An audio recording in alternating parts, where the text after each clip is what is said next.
પહેલા તો અહીં બેઠેલા તમામ ગુરુજનોને અને અહીં બેઠેલા તમામ ગુરુજનોને મારા હૃદયપૂર્વકના વંદન.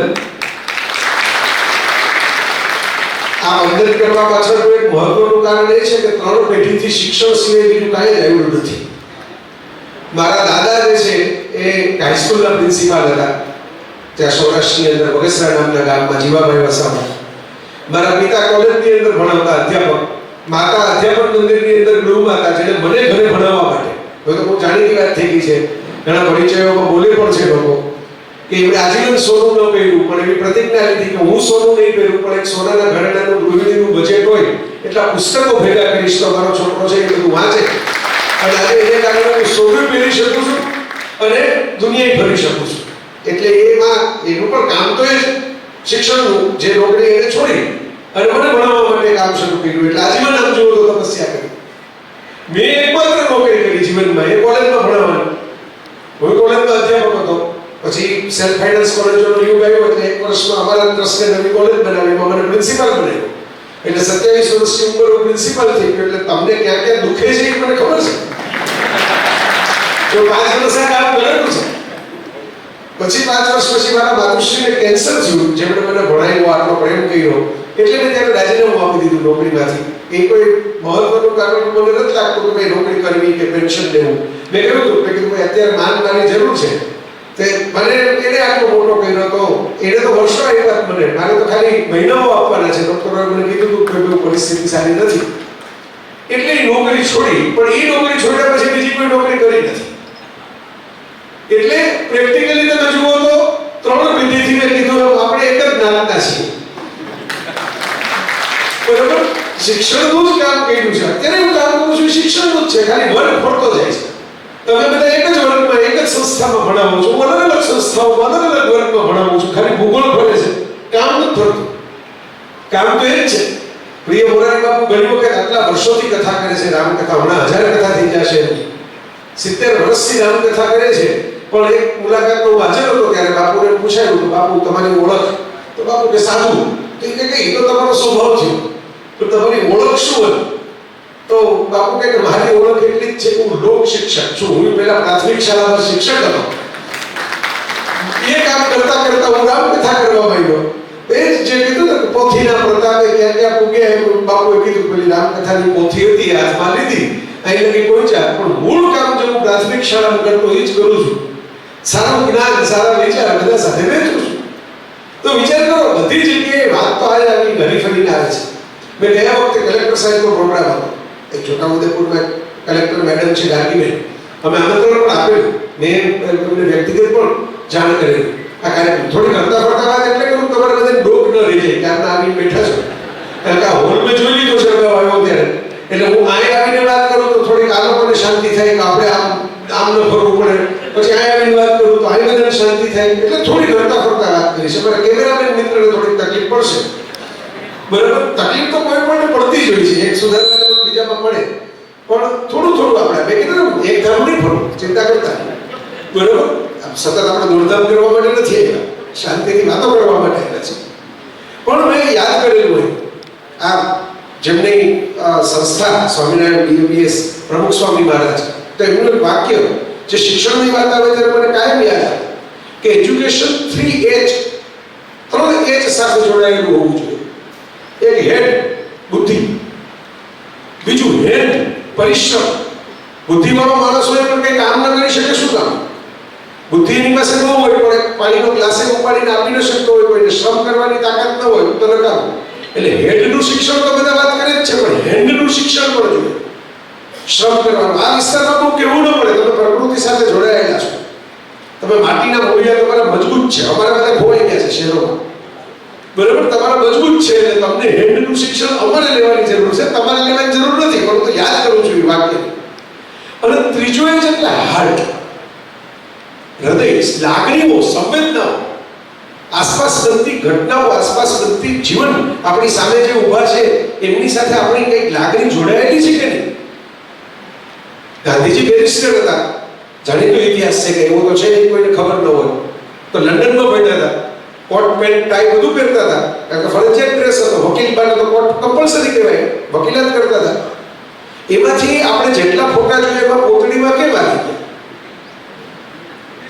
બરાબર, આપણે એક આપણો મોબાઈલ ધારો કે બંધ થઈ જાય ને 4 દિવસ માટે, આપણે પાણી ભરાઈ જાય, વરસાદમાં કંઈક પડી ગયો, મોબાઈલ લઈને કે ભાઈ 4 દિવસ પછી લઈ જાજો, તો આપણાથી 4 દિવસ મારા વગર તો દુનિયા અટકી જશે એવું આપણને થાય. ઈરાન, ઇઝરાયલ, અમેરિકાના સમાધાન કોણ કરાવશે? મારો મોબાઈલ બંધ હશે. બરોબર, આપણે વિચાર કરજો, 4 દિવસમાં આવી હાલત થઈ ગઈ આપણે, કારણ કે રહી નથી શકતા આપણે એના વગર. કોનો મેસેજ આવી ગયો હશે, કોને જવાબ દેવાનો રહી ગયો હશે. બરાબર, હવે માંદા માણસ હોસ્પિટલમાં હોય તો કેમ મોબાઈલ જતો રહે, પણ રહેવાતું નથી તો એક માણસ પોતાના કપડાં કેવી રીતે છોડી શકે આજીવન? એવો આપણને વિચાર નથી આવતો. એનું કારણ હાર્ટ, સંવેદના, કે ભાઈ મારા દેશવાસીઓ પાસે જો પહેરવા માટેના પૂરતા કપડાં ન હોય અને એ કપડાં વગર ફરતા હોય તો હું એની સાથે વાત કરવા કેવી રીતે જઈશ? હું એમની વચ્ચે બેસવા કેવી રીતે જઈશ? હું કોટ પહેરીને કેવી રીતે કનેક્શન બનાવીશ એમની સાથે? એટલે ગાંધીજી પણ એ રીતે શિક્ષક હતા કે એમણે વિચાર કર્યો કે પહેલા મારે જો લાગણી જીતી શકીશ, લોકોની ભરોસો જીતી શકીશ, તો મારી બે વાત લોકો સાંભળશે, તો કદાચ ચરખો ચલાવવાનું, ખાદી પહેરવાનું બધી વાત કરીશ તો એ લોકોને ગળે ઉતરશે કે આપણા જેવો કોક જણ છે. એટલે આમ તમે જુઓ તો ગાંધીજી આજીવન એક આદિવાસી વિસ્તારના કે લોકનાયક હોય ને એવી રીતે ફેર્યા, ગાજે ગાજેલું કપડું પહેરી, કોથળી પહેરી. તો આ વસ્તુ મહત્વની છે. 3H મારે એ જ વાત કરવાની છે. હેડ એન્ડ હાર્ટ, એ જ વાત કરવાની છે. વારાફરતી આપણે વાતો લેશું. મેં કીધું ને, મોટા ભાગે વચ્ચે ઉભો રહીશ, થોડી વાર આમ આવીશ, થોડી વાર આમ આવીશ. મારે કોઈને જોતા આવતા હોય, ક્યારના આવી ગયા હોય, સવારમાં ભૂખા પેટે બેઠા હોય તો થોડીક જાગૃતિ આવે, ભણફળ કરીએ તો દ્રશ્યો બદલાય ને, એ પણ એક આનંદ છે. તમે જોજો, કન્ટિન્યુ વેકેશન એ કોઈ ગમતું નથી. કોવિડમાં આટલું લાંબુ વેકેશન એવું કોઈ મજા ન આવી. બધા હોવા કરી પાછી ચાલુ કરો સ્કૂલ, સરકાર ના પાડતી હતી કે ના ના હવે ગમે કરો પણ સ્કૂલ ચાલુ કરો. આ મિત્રો બેઠા છે, પૂછો ખબર જ હશે, સાહેબો બેઠા છે એમને ખબર હશે. તો દ્રશ્ય એકનું એક ની પણ મજા નથી આવતી. એટલે તો લગ્ન પહેલા બધાને જે મજા આવતી હોય છે, લગ્ન પછી નથી આવતી. એટલે દ્રશ્ય ભરતું નથી. બરાબર, તો આપણે દ્રશ્ય બદલાવતા રહેશું વચ્ચે વચ્ચે. પણ આવી રીતે જો આ અમને જે મજા આવી થોડી ભળવાશાળી, આજ આપણે વર્ગખંડમાં કરવાનું છે. હું તમને શીખવાડવામાં આવ્યો જ નથી. હમણાં સાહેબને કહેતો, મેં વાત કરી એમને, મેં કીધું ભાઈ અત્યારે જે પરિસ્થિતિ છે એમાં તમે મને તમારું લેક્ચર એટલે કહ્યું કે મોટાભાગે શિક્ષકો સામે કોઈ પણ અધ્યક્ષ હોય, રાજકીય આગેવાન હોય, ગુરુજી હોય, જે આવે ને બધા શિખામણોના ટોપલા જ વરસાવી દે છે. તમારે આમ કરવું જોઈએ, તમારે આમ કરવું જોઈએ, તમારે આમ કરવું જોઈએ. જાણે આખા ભારતમાં એક શિક્ષક જ બાકી હોય, બાકી લોકો ચિંતા ન હોય. મેં તમને કીધું હું અહીં છું ને આમ છું. મેં આ વસ્તુઓ બધી જોઈ છે, કેવી પરિસ્થિતિમાં કામ થતું હોય, કઈ મુશ્કેલી હોય. એટલે મેં સાહેબને બિરદાવ્યા. મેં કીધું સાહેબ તમારા ભય તો અધૂરું સાંભળ્યું અને અવિવેક થોડો કર્યો, એટલે ક્ષમા માગી એવું પહેલા જઈને કે ભાઈ ચાલુ વ્યાખ્યાન આવી કે મને ખબર હોત કે પેલું ચાલુ છે, મને કે એન્કરિંગ ચાલે છે, પણ અંદર આવ્યો ત્યાં તરત ખબર પડી કે ત્યાં તો મિત્રો સ્વાગત કરવા આવી ગયા. તો એટલા માટે હું કહું છું કે એમણે સોલ્યુશનની વાત કરી. ભાઈ તમારા આ પ્રશ્નનું આ સોલ્યુશન, આ પ્રશ્નોને ધાર્મિક ટકોરે કરી, એ કરવી જોઈએ. જે સોલ્યુશન લઈ આવી ટકોર કરે કે ભાઈ હાજરી રહેવું જોઈએ ક્લાસમાં. ભલે સરદાર પટેલ યાદ આવી ગયા તમારી વાતમાંથી, તમે ક્વાંટ ગામની જે વાત કરી ને, સરદાર પટેલે આત્મકથા નથી લખી પણ પત્રો બહુ લખ્યા છે. એમાંથી તમને થોડા થોડા એમના જીવનના પ્રસંગો મળે. તો સરદારે એવું કહેલું કે એ કરમસદ પાસે ભણતા હતા ત્યારે પ્રાથમિક શાળાના એક શિક્ષકે સરદારે મજાકમાં લખેલું પત્રમાં કે મારા બહુ મોટા પહેલા ગુરુ. એટલે આપણને એમ થાય કે ઓહો સરદાર ગુરુજી પાસેથી શું શીખાય એની અદ્ભુત વાત કરશે. તો કે એમને ખેતી ને ગાય ભેંસ ને બધું હતું, એટલે એ અમને ક્લાસની અંદર બેસાડી વિદ્યાર્થીઓને, અને પોતે ખેતરે જતા રહેતા, પોતે રોકાતા જ નહીં. અને એ જમાનાની ચરોતરની ભાષામાં બધી આપણે શું છે, આપણે ગુજરાત છે ને એમાં જે માંગીઓ ફરે, ચાનો સ્વાદ ફરે ને બોલીઓ ફરે.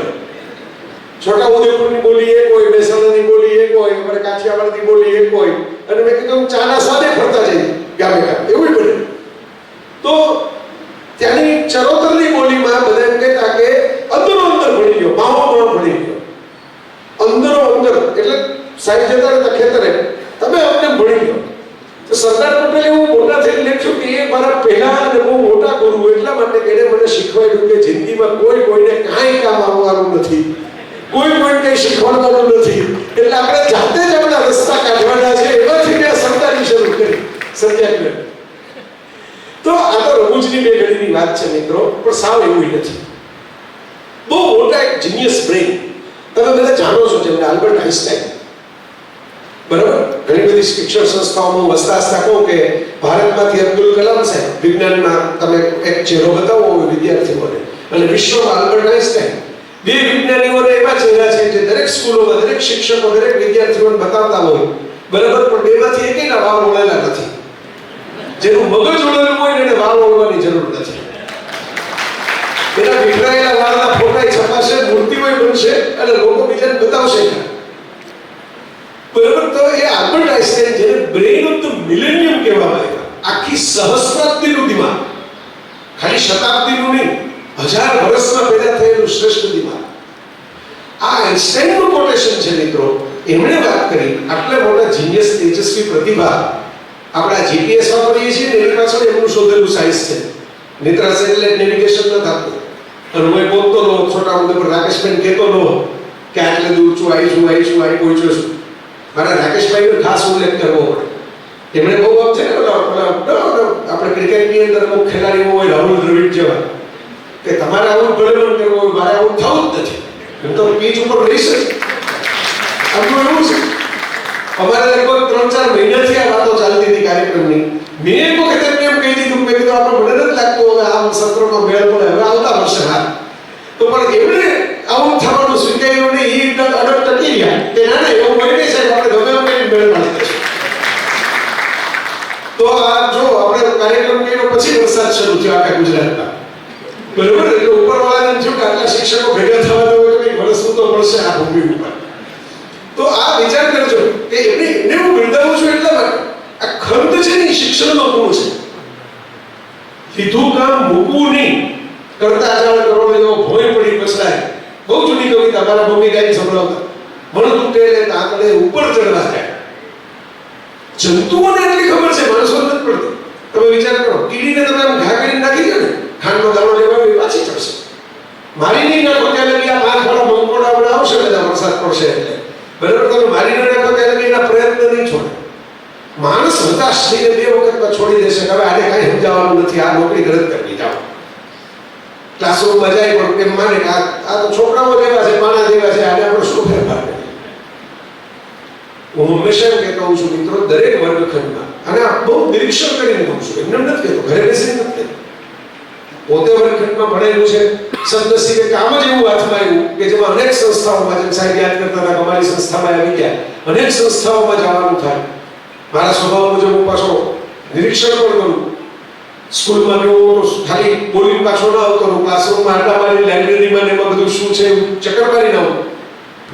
ખૂબ નિરીક્ષણ પછી મારું એક કારણ છે જે તમે પણ અનુભવી છો, મારી સામે બેઠેલા એ સહમત થશો, મને ખબર છે, કારણ કે બહુ સત્ય છે. દરેક વર્ગખંડમાં 10% વિદ્યાર્થી એવા હોય કે જે હોશિયાર હોય. 10% એટલે એક્ઝેક્ટ 10% એમ નહીં, કોકર 7% હોય, કોકર 12% હોય, પણ 10% એવરેજ એવા હોય કે જે ખૂબ હોશિયાર. તમને ક્યારેક એમ થાય કે આપણે આટલા નાના હતા ત્યારે આટલી ખબર આપણને નહોતી પડતી, એટલા હોશિયાર. તમને એમ થાય કે આને શું ભણાવવું? આપણે ઘણીવાર કોઈ મેડમ હોય, કોઈ સર હોય તો એને ઊભા કરે, એને ખબર હોય કે આ જ જવાબ આપશે સાચો. કોઈ પ્રોગ્રામ હોય અમારા જેવા આવવાના હોય તો ખાસ એને બોલાવે મંચ ઉપર. આ 10% દરેક વર્ગમાં હોય, એને તમારી જરૂર નથી, કારણ કે તો એકલવ્યની હમણાં વાત થતી હતી એમ જાતે જ શીખી લેવાનું. વિચાર હવે 10% એવા હોય કે જેને તમે ઊંધા અટકી જાવ આખા તો એ કાંઈ કરતા કાંઈ સમજાય. અને મોટા ભાગે જોયું છે કે શિક્ષકોને હતાશા છે ને ત્યાંથી જ શરૂ થાય કે આપણે આટલી મહેનત કરી, આટલી તૈયારી કરી, આટલી ચર્ચા કરી, આને કાંઈ ખબર નથી પડતી, મારે નથી ભણવું. હવે 10% ને તમારી જરૂર નથી.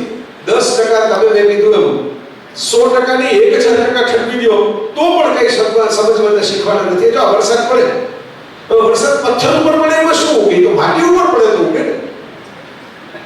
હવે માટી એ જોઈએ કે ઉગવા માટે આપણે કે પાણી જોઈએ, પણ પાણી જોઈએ તો પાણી પતરા ઉપર કે પથ્થર ઉપર પડે એમાંથી નથી ઉગતું કાંઈ. સામે માટી જોઈએ, આ પથ્થર છે એમાં કઈ ઉગવાનું નથી, અને ઓલા ઉગી ગયેલા છે. હવે જ્યાં ઝાડ ઉગી ગયું હોય તો નવું કેવી રીતે ઉગે? એ તો ખીલી ગયા છે. પણ દરેક વર્ગખંડમાં મેં કીધું આંકડો એવરેજ કહું છું, 5-15% આમ તેમ થયા કરે પોતપોતાની રીતે. 80% વિદ્યાર્થી એવા હોય છે કે જે વાળ ઉપર બેઠેલા હોય. એ શિક્ષક જે દિશામાં વાળાની દિશામાં જાય, હોશિયારની દિશામાં વાળે તો હોશિયારની દિશામાં જાય, અને ઠોઠની દિશામાં વાળે તો ઠોઠની દિશામાં જાય. એનું કામ એટલું જ છે કે એ જે સાહેબ ઘડે એ મુજબ ઘડાતા જાય. અને આપણે મિત્રો યાદ એ રાખવાનું છે કે આપણે આ 100%માં 80% માટે પહેલા ક્લાસરૂમમાં જાય છે, 20% ચિંતા છોડી. એટલે તમારા મનમાં જે ટેન્શન ને ડિપ્રેશન આવે છે કે આટલી મહેનત કરી પણ આમાં કઈ સુધારો નથી થતો. જો એક વાત બહુ નિખાલસતાથી કહું, આટલા શિક્ષકો બેઠા છે તો તમે યાદ રાખજો, બીજાને કહેજો. શાળાની અંદર આપણી પાસે કોઈ પણ બાળક જે હોય એ એના જીવનના 6 કલાક માટે હોય છે. એમાં પણ જાહેર રજાઓમાં નથી હોતું, રવિવારમાં નથી હોતું, વેકેશનમાં નથી હોતું. એટલે એવરેજ કાઢો તો 8 મહિના જેટલું થાય. 8 મહિનાના રોજના 6 કલાક લેખે આપણી પાસે હોય છે. બાકીના 24 કલાક જેમાંથી જે બાકીના કલાક ગણો 18 કલાક લેખે અને રજાઓ વેકેશન એના પરિવાર અથવા તો એના સમાજ પાસે હોય છે, એના ઘરમાં, એની શેરીમાં હોય છે. એટલે એટલા શિક્ષક છે કે આખી દુનિયામાં ક્રાંતિ આવી જાય એવા બ્રહ્મા કોક હોય તો એ આ બેઠેલા વક્તાઓ હશે, હું નથી. આટલો બધો બોજ એટલો શિક્ષક ન ઉપાડી શકે. બધાએ ભેગા રહેવું પડે, મા બાપે ભેગા રહેવું પડે, સમાજે ભેગા રહેવું પડે. આ વાસ્તવિકતા હું તમને કહું છું. એનો અર્થ એવો નથી શિક્ષકની જવાબદારી નથી, શિક્ષકનું કામ નથી. હું એમ કહું છું કે એકલા શિક્ષક છે. અત્યારે બધા કહે છે ને કે શિક્ષણમાં આમ છે, શિક્ષણમાં આમ છે, પણ શિક્ષક ઉપરાંત પણ પરિબળો છે. પણ આપણું મહત્વ શું છે, આપણી મુશ્કેલી શું છે, હું તમને સમજાવું. આપણા શિક્ષકો શું કામ નવા જમાનામાં નવો શિક્ષક. પહેલી મુશ્કેલી શું છે, તમે મેડિકલની અંદર ધારો કે હોસ્પિટલમાં સુતા છો અને કોઈ નર્સ આવી તમને કંઈક દવા આપી જાય અને ધારો કે દવા તમને માફક ન આવી, તમને ઉલટીઓ થવા માંડી, તમારે ચામડી ઉપર લાલ લાલ ચકામા થઈ ગયા. એક દિવસમાં ખબર પડી જાય, 2 કલાકમાં ખબર પડી જાય કે રિએક્શન. આપણે એને બોલીએ, ડોક્ટરને કહીએ સાહેબ આ દવા ખાધી પછી આ પ્રોબ્લેમ થયો, ખંજવાળ બહુ આવે છે આખા શરીરમાં. શિક્ષણના રિએક્શન છે ને 20-20 વર્ષે આવે છે એટલે આપણને તરત દેખાતા નથી, પણ નડે આપણને જ. આ મુશ્કેલી છે.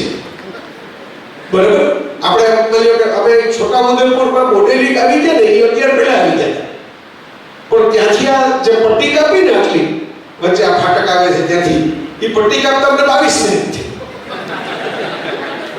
બરાબર, એટલી જ પટ્ટી કાપતા. એટલે કોઈ પણ માણસ એમ કે ને હવે તો આ બધા ટ્રાફિક એવા બધા ચલાવતા હોય છે, કોઈ કામથી નીકળે, કોઈ કામથી નીકળે, કોઈ ઊભો રહી જાય, બીજાને જે સાઈડ નો આપે, આપણે ગાડીમાં હોય તો આપણે એવું બોલતા હોય. આ કોકે કાન ન ભણાવેલા અને કામ સરખું ન ભણાવેલા વિદ્યાર્થીઓ જ છે જેટલા તમને નડે છે. એને જો જે તે વખતે કોકે સમજાવી દીધું હોત કે ટ્રાફિકની ડિસિપ્લિન કોને કહેવાય, ભલે ને સેટેલાઇટ કેમ છોડવો એ ન સમજાવ્યું હોય, પણ પોતાનું સ્કૂટર કેમ ચલાવવું અને ક્યાં પાર્ક કરવું એ સમજાવી દીધું હોય ને તો તમને મને નડતા ઓછા થાય. પણ હવે જ્યારે નડવાની ઉંમર આવે ને ત્યારે સ્કૂલમાં ન હોય. તમે જોજો, એટલે હું કહું છું કે આ મોટો પ્રોબ્લેમ છે કે આપણા ફિલ્ડમાં રિએક્શન જે આવે ને એ બહુ મોડા દેખાય છે. વહેલા દેખાતા હોય તો તમને મને તરત ખબર પડે કે આ બરાબર નથી થતું, પણ 10 વર્ષે, 15 વર્ષે, 20 વર્ષે દેખાય. ઘણા આપણે જોઈએ છીએ ને ભણેલા લોકોના કેટલા બધા ઉદાહરણો આવે છે ક્રાઇમના. ભણેલા લોકો હોય છે, અભણ તો હોતા નથી, નિરક્ષર તો હોતા નથી. એનો અર્થ એ કે એમણે માર્ક્સ લઈ લીધા પણ માણસાઈ ન લીધી. તમે વિચાર કરો, મને બહુ મોટા વડીલ હતા ઝવેરચંદ મેઘાણી, આપણે એક સારા સાહિત્યકાર, એમના દીકરા મહેન્દ્ર મેઘાણી 100 વર્ષ જીવ્યા. થોડા વર્ષ પહેલા જ એમનો દેહાંત થયો. મહેન્દ્રભાઈ એમ કહેતા કે અભણ માણસ છે ને એ ધારો કે એને ચોરી કરવાનું પેલું મજબૂરી હોય તો એ ચોરી કરવાની અંદર ધારો કે પાર્સલ ચોરી આવે, રેલવે સ્ટેશને જઈને પાર્સલ ચોરી આવે કે આમાં કંઈ કહેશે મારું ખાવાનું નીકળી જશે, મારા ફેમિલીનું કંઈક મહિનાનું થઈ જશે. પણ ભણેલો માણસ હોય ને રેલવે લાઈન ચોરી આવે, કાગળ પર હોય બાકી હોય નથી. બરોબર, મંજૂર થઈ ગયું હોય, એના પૈસા ખતમ નહીં થઈ ગયા હોય, પૈસા ચૂકવાઈ ગયા હોય, પણ બ્રિજ બન્યો જ ન હોય. એટલે આ કેમ થાય છે? આવી મજાક કેમ થાય છે? આ મજાક જ છે, ટૂચકો છે. કેમ આવો ટૂચકો થાય છે? એનો અર્થ એ કે જેને આપણે ભણેલો કહીએ છીએ એને કોઈ એવા શિક્ષક, એવા ગુરુ નથી મળ્યા કે જે એનામાં સંસ્કાર નામનો શબ્દ રેડી શકે. આ બહુ મહત્વનો શબ્દ છે, આ ભારતીય શબ્દ છે, સંસ્કાર. આપણા બધા મંદિરો અને બધી જે ધર્મ ચેતનાની વાત હતી, મેં હમણાં વાત કરેલી મારા વ્યાખ્યાનની અંદર કે કૃષ્ણએ જ્યારે વાત કરી ધર્મ સંસ્થાપનાર્થાય, ત્યારે કેમ બીજો કોઈ ધર્મ હતો? એક જ ધર્મ હતો.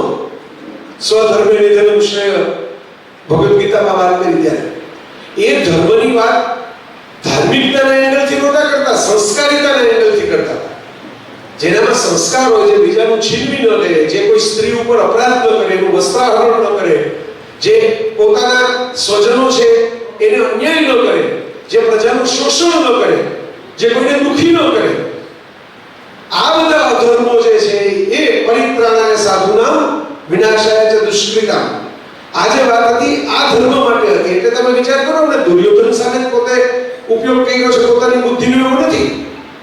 એમના જીવનના અંતકાલે પોતાના પણ ફેમિલીમાં જ્યારે એમણે જોયું કે દારૂ, જુગાર, બધા વ્યસનો વધી ગયા છે, બદીઓ વધી ગઈ છે, ખરાબી વધી ગઈ છે, તો યાદવસ્થા કરી. કારણ કે એમનો ધર્મ છે એ સંસ્કારિતા સાથે જોડાયેલો. આટલી મોટી વાત તમારે ન કરવી હોય તો આપણે એક યુનિવર્સલ વૈશ્વિક વ્યાખ્યા છે, કોઈ પણ ધર્મમાં આવી જાય, હિન્દુ, મુસ્લિમ, શીખ, ઈસાઈ, કોઈ પણને લાગુ પડે એવી વ્યાખ્યા છે. સંસ્કાર એટલે આ દુનિયામાં આપણી સિવાય પણ બીજા રહે છે એનું ધ્યાન રાખીને જીવવું, એનું નામ સંસ્કાર. એકલા આપણે નથી, જગત આખું જીવે છે. માણસો જ નહીં, પશુ પક્ષીઓ પણ જીવે છે, વૃક્ષો પણ જીવે છે. બધાનું ધ્યાન રાખીને જે જીવે એ સંસ્કારી માણસ. અને આ વ્યાખ્યા નાનકડી છે પણ એની અસર મોટી છે. હું કોકના લગ્નમાં ગયો અને સરસ મજાનું ભોજન હોય, મને બહુ ભૂખ લાગી હોય, હું જાત જાતની વસ્તુઓ પેલા બધી બીજી વાર ઊભા ન થવું એમ કંઈક બધી મારી થાળી લઈ લઉં, પછી અડધી છોડી દઉં. હવે એ કોક તો સાફ કરવાનું છે. ધારો કે કોઈ બેન, કોઈ ભાઈ જે ત્યાં કામ કરતા હોય, એવું કામ તો ત્યારે કરતા હોય જ્યારે એની મજબૂરી હોય. આપણે તો કરતા નથી વાસણ સાફ કરવાનું કામ. એ વાસણ સાફ કરતી વખતે થાળી ઉપાડે ત્યારે એની થાળીમાં સહી તો છે નહીં કે કોની થાળી હતી, આ રાજાભાઈની થાળી હતી, જય વસાવડાની થાળી હતી, એ લખેલું તો છે નહીં. તો એ થાળી ઉપાડે ત્યારે એને એમ થાય કે આ કોઈ સંસ્કારી માણસની થાળી છે, એને ખાવું તો એટલું જ લીધું છે થાળીની અંદર, લીધું એ પૂરું કર્યું છે વ્યવસ્થિત, અને બીજાના હાથ ગંદા ન થાય એવી રીતે સાફ કરીને થાળી મૂકી છે. આ સંસ્કાર. આ દુનિયામાં બીજા પણ છે એનું ધ્યાન રાખીને જીવવું. હું થાળી મૂકી દીધી, કોક તો સાફ કરવાનું જ છે, એનું ધ્યાન રાખવું, એ સંસ્કાર. નવા જમાનાના નવા શિક્ષકે આ વાતો કરવાની છે ખાસ. આની બહુ જરૂર છે અત્યારે. હું ગ્રીસ ગયો હતો, એથેન્સ. ત્યારે ટોયલેટનો ફોટો પાડીને ફેસબુકમાં મૂકે. ટોયલેટનો ફોટો શું કામ ફેસબુકમાં મૂકે? એ કે જોવા જેવી વસ્તુ તો છે નહીં.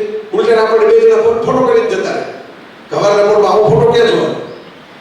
પણ ક્યાંક લખાણ લખેલું હતું, ગ્રીક ભાષામાં હતું. તો આપણે ગૂગલની મદદથી ટ્રાન્સલેટ થઈ જાય એટલે મોબાઈલ લીધો. નવા જમાનાના નવા શિક્ષકમાં આવ્યા, ટેકનોલોજીનો ઉપયોગ હમણાં આવું છું એના ઉપર ટ્રાન્સલેટ કરી ને વાંચ્યું ને, મેં કીધું ટોયલેટમાં સુવા કેવું પણ લખ્યું એ આવું સરસ ચડીને તકતી બનાવીને.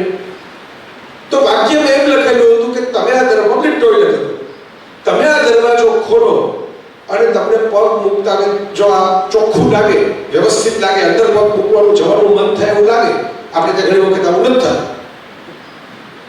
તો યાદ રાખજો કે તમારી પહેલાની વ્યક્તિ તમારા માટે આવું મૂકીને ગઈ છે, તો તમને મજા આવી ને દરવાજો ખોલીને, તમારા પછીની વ્યક્તિ માટે તમે આવું મૂકીને જાજો. આ સંસ્કાર. આજના જમાનામાં જે ખરી જરૂર છે આની જરૂર છે.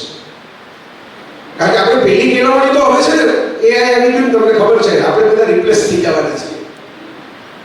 જય વસાવડા બદલે કોઈ લેખ છે ને, ભજીયાનું મોડલ છે, કોઈ 10 વર્ષ પછી કોમ્પ્યુટરમાં લખાવતું હશે. અમે ખાઈ લખતા, એ ખાવાવાળા બોલાવી દે, કોમ્પ્યુટર લખી દેશે તમને ભજીયા કેમ તમારે. બહુ ઝડપથી એઆઈ નો વ્યાપ વધતો જાય છે. જેમ પહેલા સ્માર્ટફોન 2007માં સ્ટીવ જોબ્સે બનાવ્યા, ત્યારે કોઈને કલ્પના નહોતી કે સ્માર્ટફોન દરેકના ખિસ્સામાં પહોંચી જશે. ટ્રક ડ્રાઈવર હોય કે પ્રેસિડેન્ટ હોય, દરેકે સ્માર્ટફોન ઉપર આવવું પડશે. મેં એવી સ્કૂલો જોઈ છે કે જે 2018માં 19માં બોલવા જતો ત્યાં લખ્યું હોય મોબાઈલ લઈ આવવાની મનાઈ છે. કોવિડ આવ્યો બધાએ મોબાઈલમાં સ્કૂલ ચલાવી પડી. છે ને, નવો જમાનો આવી રીતે ફેરફાર કરી નાખે. સ્કૂલો સંચાલકોએ લખી નાખ્યું મોબાઈલ લઈને આવવું જ નહીં. એ સંચાલકોએ ફેરવવું પડ્યું કારણ કે ગવર્મેન્ટ પોલિસી આવી તમારે મોબાઈલમાં ઓનલાઈન ક્લાસ લેવાના છે. તો નવા જમાનાના નવા શિક્ષકનો એક પડકાર મેં તમને કીધો રિએક્શન. બીજી જે મુશ્કેલી છે એ હું તમને સમજાવું.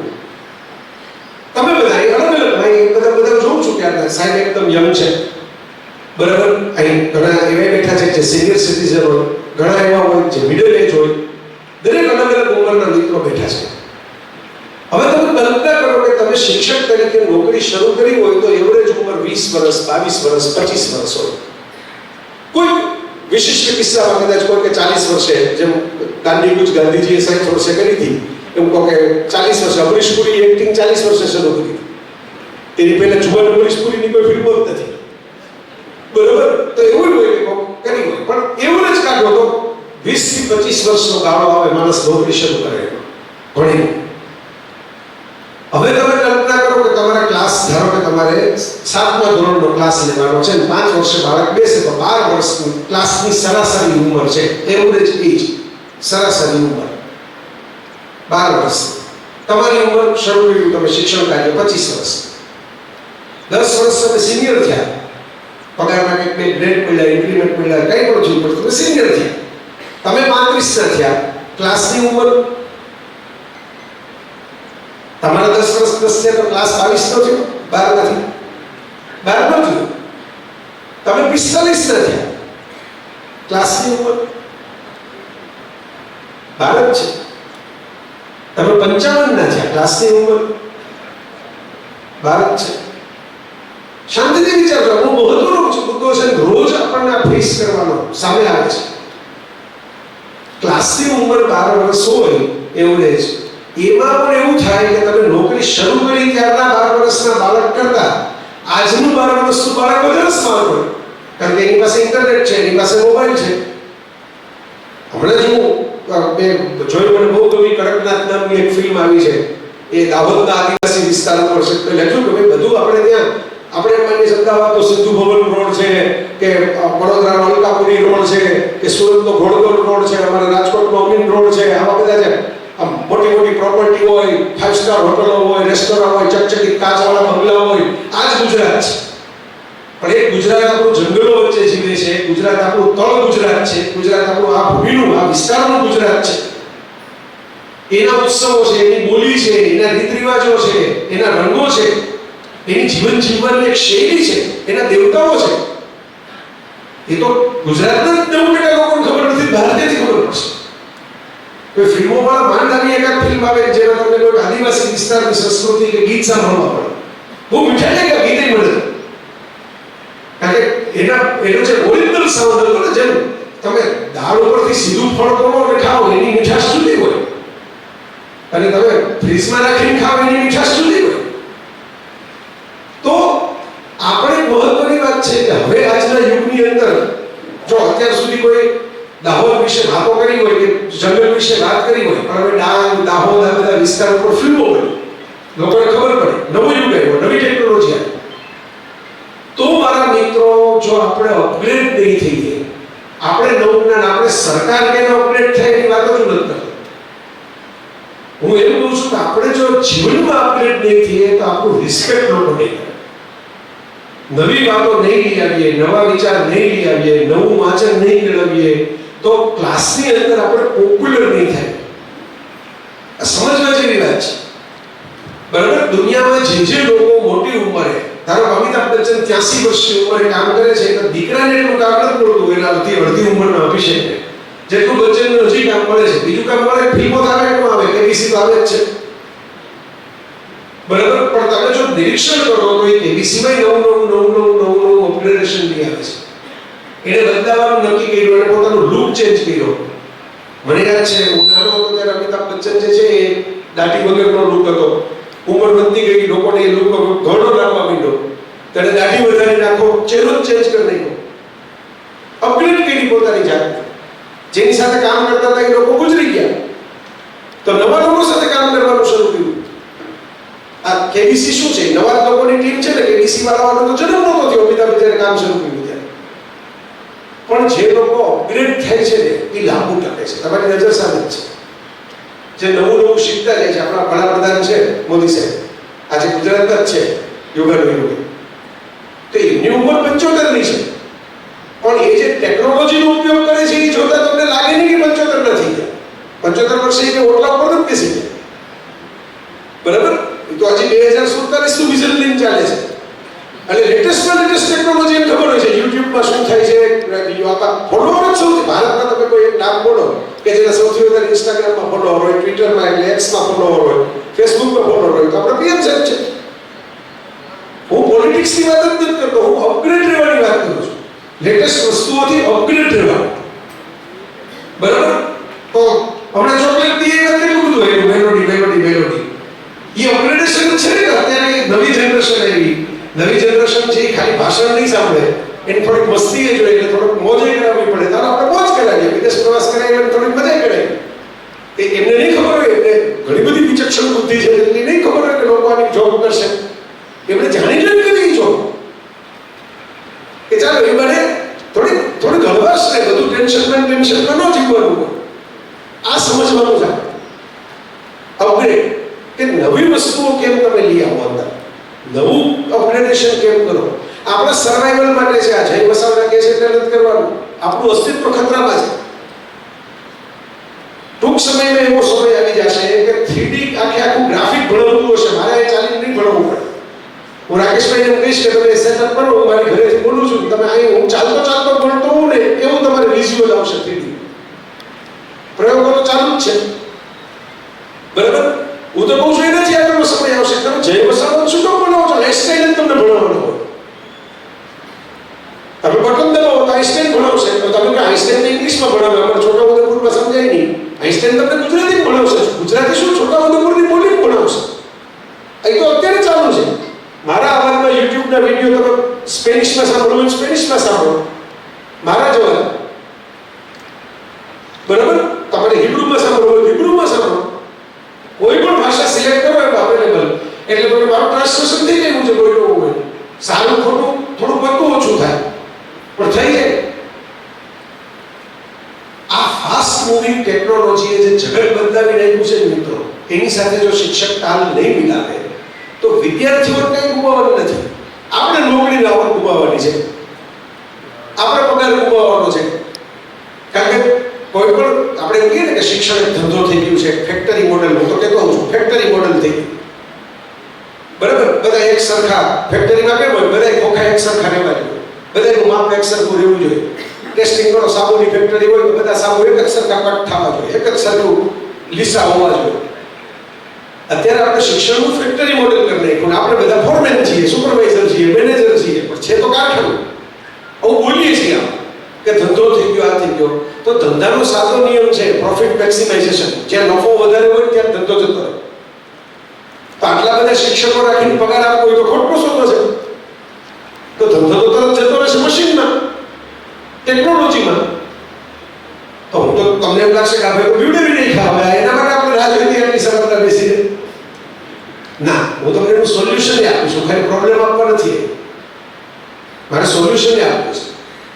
મશીન શું નહીં કરી શકે જે તમે કરી શકો તો તમે રિલેવન્ટ રહ્યો, તમે તાજા રહ્યો, તમારી જરૂરિયાત રહે. તમને એક સાદું ઉદાહરણ આપું. તમારામાંથી કેટલાય સેફ્ટી પિન નથી જોયું હોય? સેફ્ટી પિન હોય ને એમાં કોઈ ફરક પડ્યો નથી. યુટિલિટી વેલ્યુ એટલે કે ઉપયોગિતા તમારી જો હોય ને તો લોકો કોઈ પણ પ્રકારના પરિવર્તન સાઈડમાં રાખીને તમને સ્વીકારી લે છે. એનું આ શ્રેષ્ઠ સાવ ઘરનું ઉદાહરણ. અમુક વસ્તુઓની ડિઝાઇન આ જગતમાં વર્ષોથી બદલાણી જ નથી. સ્ટાઇલ બદલાય, ડિઝાઇન નથી બદલાતી. સેફ્ટી પિન સોનાની બનાવી શકો તમે ધારો, પણ ડિઝાઇન તો એ જ રાખવી પડે, એમાં કોઈ ફેરફાર થાય નહીં. શું કામ? કારણ કે ત્યાં મશીન નથી કામ કરવાનું. તમારા બે કપડા જોડવાના છે તમારે પહેરતી વખતે, તો તમે એમ કહો મારો મોબાઈલ છે ને એ 1.5 લાખ રૂપિયાનો છે, એ પણ લેટેસ્ટ મોડેલ છે, પણ કેવી રીતે બે કપડાને સાંધો કરશે એ મને સમજાવો. ત્યાં હાથ જોશે, ત્યાં એવી વસ્તુ જોશે કે જે બે કપડાને ટકાવી રાખે. એટલે હાથથી કામ તો નહીં પકડી શકાય સતત. એટલે હું તમને કહું છું મારા મિત્રો કે જો ઉપયોગિતા ઉપર આપણે ફોકસ કરશું તો આપણને કોઈ હલાવી નહીં શકે. કારણ કે તમે જુઓ, સમાજના ખેડૂત હોય, સમાજના ઉદ્યોગપતિ હોય, સમાજના રાજકારણી હોય, સમાજની અંદર બિઝનેસમેન હોય, બરાબર, સમાજમાં એક્ટર હોય, સમાજમાં સિંગર હોય, તમામ પ્રકારના લોકો હોય, પણ દરેક કોકને કોક પાસેથી કંઈક શીખવા જાય પછી બહાર આવ્યા હોય. એટલે શિક્ષક યુનિવર્સલ છે. શિક્ષક તો બધાને જોઈએ. મેં કીધું મારી માં મારી શિક્ષક હતી. એકલવ્યનું સાહેબે યાદ કર્યું કે એકલવ્યને કોઈ શિક્ષક નહોતું તો જાતે ડિસ્ટન્સ લર્નિંગ ગુરુની પ્રતિમા બનાવીને શીખ્યો. શિક્ષક તો જોઈએ છે.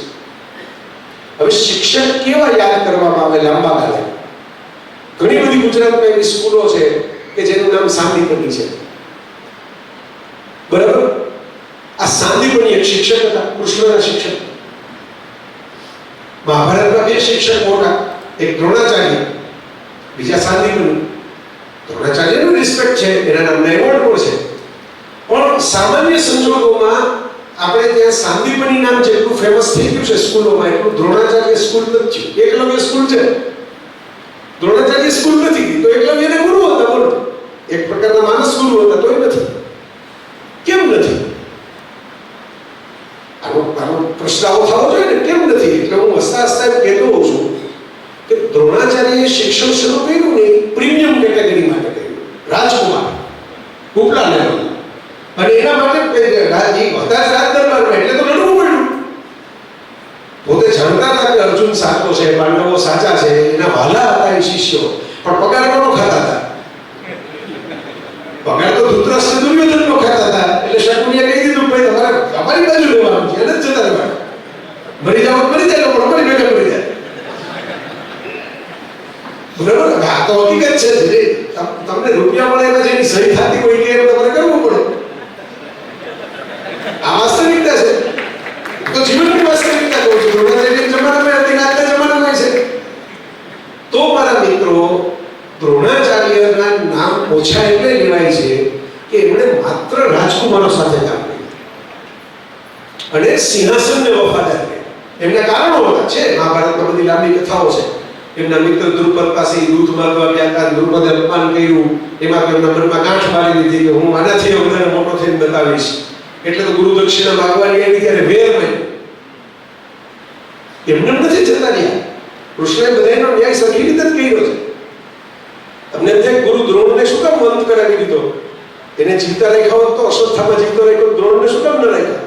પણ દ્રોણે ગુરુ દક્ષિણામાં વેર પ્રતિશોધ માંગેલો કે ઓલા દ્રુપદને પકડીને મારી સામે લઈ આવો, તમારી જો ખરેખર મારી પાસે ભણ્યા હો.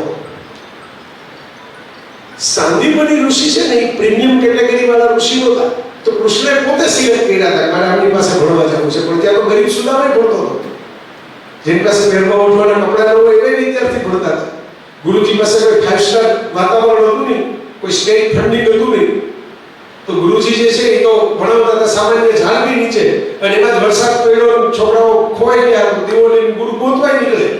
એ ગુરુ એવા નહોતા કે 5 વાગે મારી ડ્યુટી પૂરી થઈ ગઈ, છોકરાઓ જીતતા હોય છે, પડશે આવશે સ્કૂલમાં. એ રાતના ગોતવા નીકળે હાથમાં દીવો લઈને વરસાદમાં, કે ભાઈ વરસતા વરસાદમાં પોતે ભીંજાતા નીકળે, મારા વિદ્યાર્થી ક્યાં જતા? સમજો. એટલે બે વસ્તુ છે. કૃષ્ણ અને સુદામા સાંદીપનીના વિદ્યાર્થીઓ ભેગા થાય, લોકો યાદ કરે એવી કથા રચાય. અને દ્રોણના ભણાવેલા વિદ્યાર્થીઓ ભેગા થાય, ગુરુ પૂરા થઈ જાય. તોડો પટો ભેગા થાય, ગુરુનો ભોગ લે. બરાબર, સમજો. આ કર્મનો નિયમ છે. એટલે પ્રીમિયમ કેટેગરી એક વસ્તુ છે, શિક્ષણ બીજી વસ્તુ છે. નવા જમાનાના નવા શિક્ષકની મહત્વમાં મહત્વની ઉપયોગિતા શું છે એની હવે આપણે વાત કરીએ. 3 ઉપયોગિતા છે. પહેલી ઉપયોગિતા, વિદ્યાર્થીઓમાં રસ જગાવવો. હવે મેં કીધું નોલેજ તો ખિસ્સામાં પડ્યું છે. આ ગૂગલમાં જે પૂછશો જવાબ આપશે, એઆઈને જે પૂછશો જવાબ આપશે. બરાબર, તમે કાંઈ પણ પ્રશ્ન પૂછો ગૂગલમાં તો હજી તમારે વાંચવું પડતું. હવે એઆઈમાં તો બધું તમને રેડી કરીને આપી દે છે. તમે જો મારે આજે ફરવા જવું છે, મારે છોટાઉદેપુર આવ્યું, હું હમણાં પૂછું ને, હમણાં આ ઉભા કે ભાઈ આ વિસ્તારની અંદર ઊભો છું અત્યારે, મારી આસપાસ કઈ વસ્તુ છે, ખાવા જેવું શું છે, જોવા જેવું શું છે, તરત મને લિસ્ટ આવી જાય. કેટલું દૂર છે, કેટલું દૂર છે કે આવી જાય, ખુલ્લું છે બંધ છે, ખુલ્લું છે બંધ છે કે આવી જાય, ફોન નંબર આવી જાય. સેકન્ડોનું કામ કરે છે, સેકન્ડો. પણ રસ હોય તો થાય. રસ્તો હોવો જોઈએ ને તમને, એ આખી વાત. હવેનો યુગ મિત્રો, નવો જમાનો એવો છે કે પહેલા શિક્ષક છે ને જવાબ આપે ને એમાં બધાને રસ કે સર કે મેડમ હોય એક નોટ લખાવી દે, આપણને એન્સર લખાવી દે એટલે નિરાશ. હજી છે, હજી બંધ નથી ગયું, પણ 10 વર્ષ લઈ બંધ થઈ જશે, કારણ કે નોટ નીકળી જવાની છે. અને નવું ચાલ્યું જે રીતના ફેરફાર આવી રહ્યા છે, જો તમે ઉત્તર વહીઓમાં લાંબા લાંબા જવાબ લખવા, એ ધીરે ધીરે નીકળી જાય છે. તો સૌથી રહેશે રસ. અને મારું એક ઉદાહરણ છે કે તમે ઘોડાને પાણી ન પાઈ શકો. તમે ઘોડો રાખ્યો હોય, ઘોડો પાડ્યો હોય, ઘોડા લઈ જાઓ તમે નદી કિનારે અને ઘોડા પાણી પી લે. હજી આપણું બાળક હોય તો આપણે કહીએ ભાઈ પછી પાણી નથી મળવાનું, પેલા પી લે, એ પી લે. પણ ઘોડાને તરસ ન થાય કે પાણી કેવી રીતે પીવું? તમે એનું મોઢું બોલી શકો પાણીમાં, આપણે પીશે નહીં. તો ઘોડાને પાણી પીવડાવવાનો રસ્તો એક જ છે કે ઘોડામાં તરસ છે, ઘોડાને દોડાવો, થાકશે તો પાણી પહોંચશે. બરાબર? એમ એક જ રસ્તો છે, ઘોડાને દોડાવો, એમાં જા ઘોડા દોડ, એમ ઘોડો દોડે પછી પાછો આવે જ નહીં.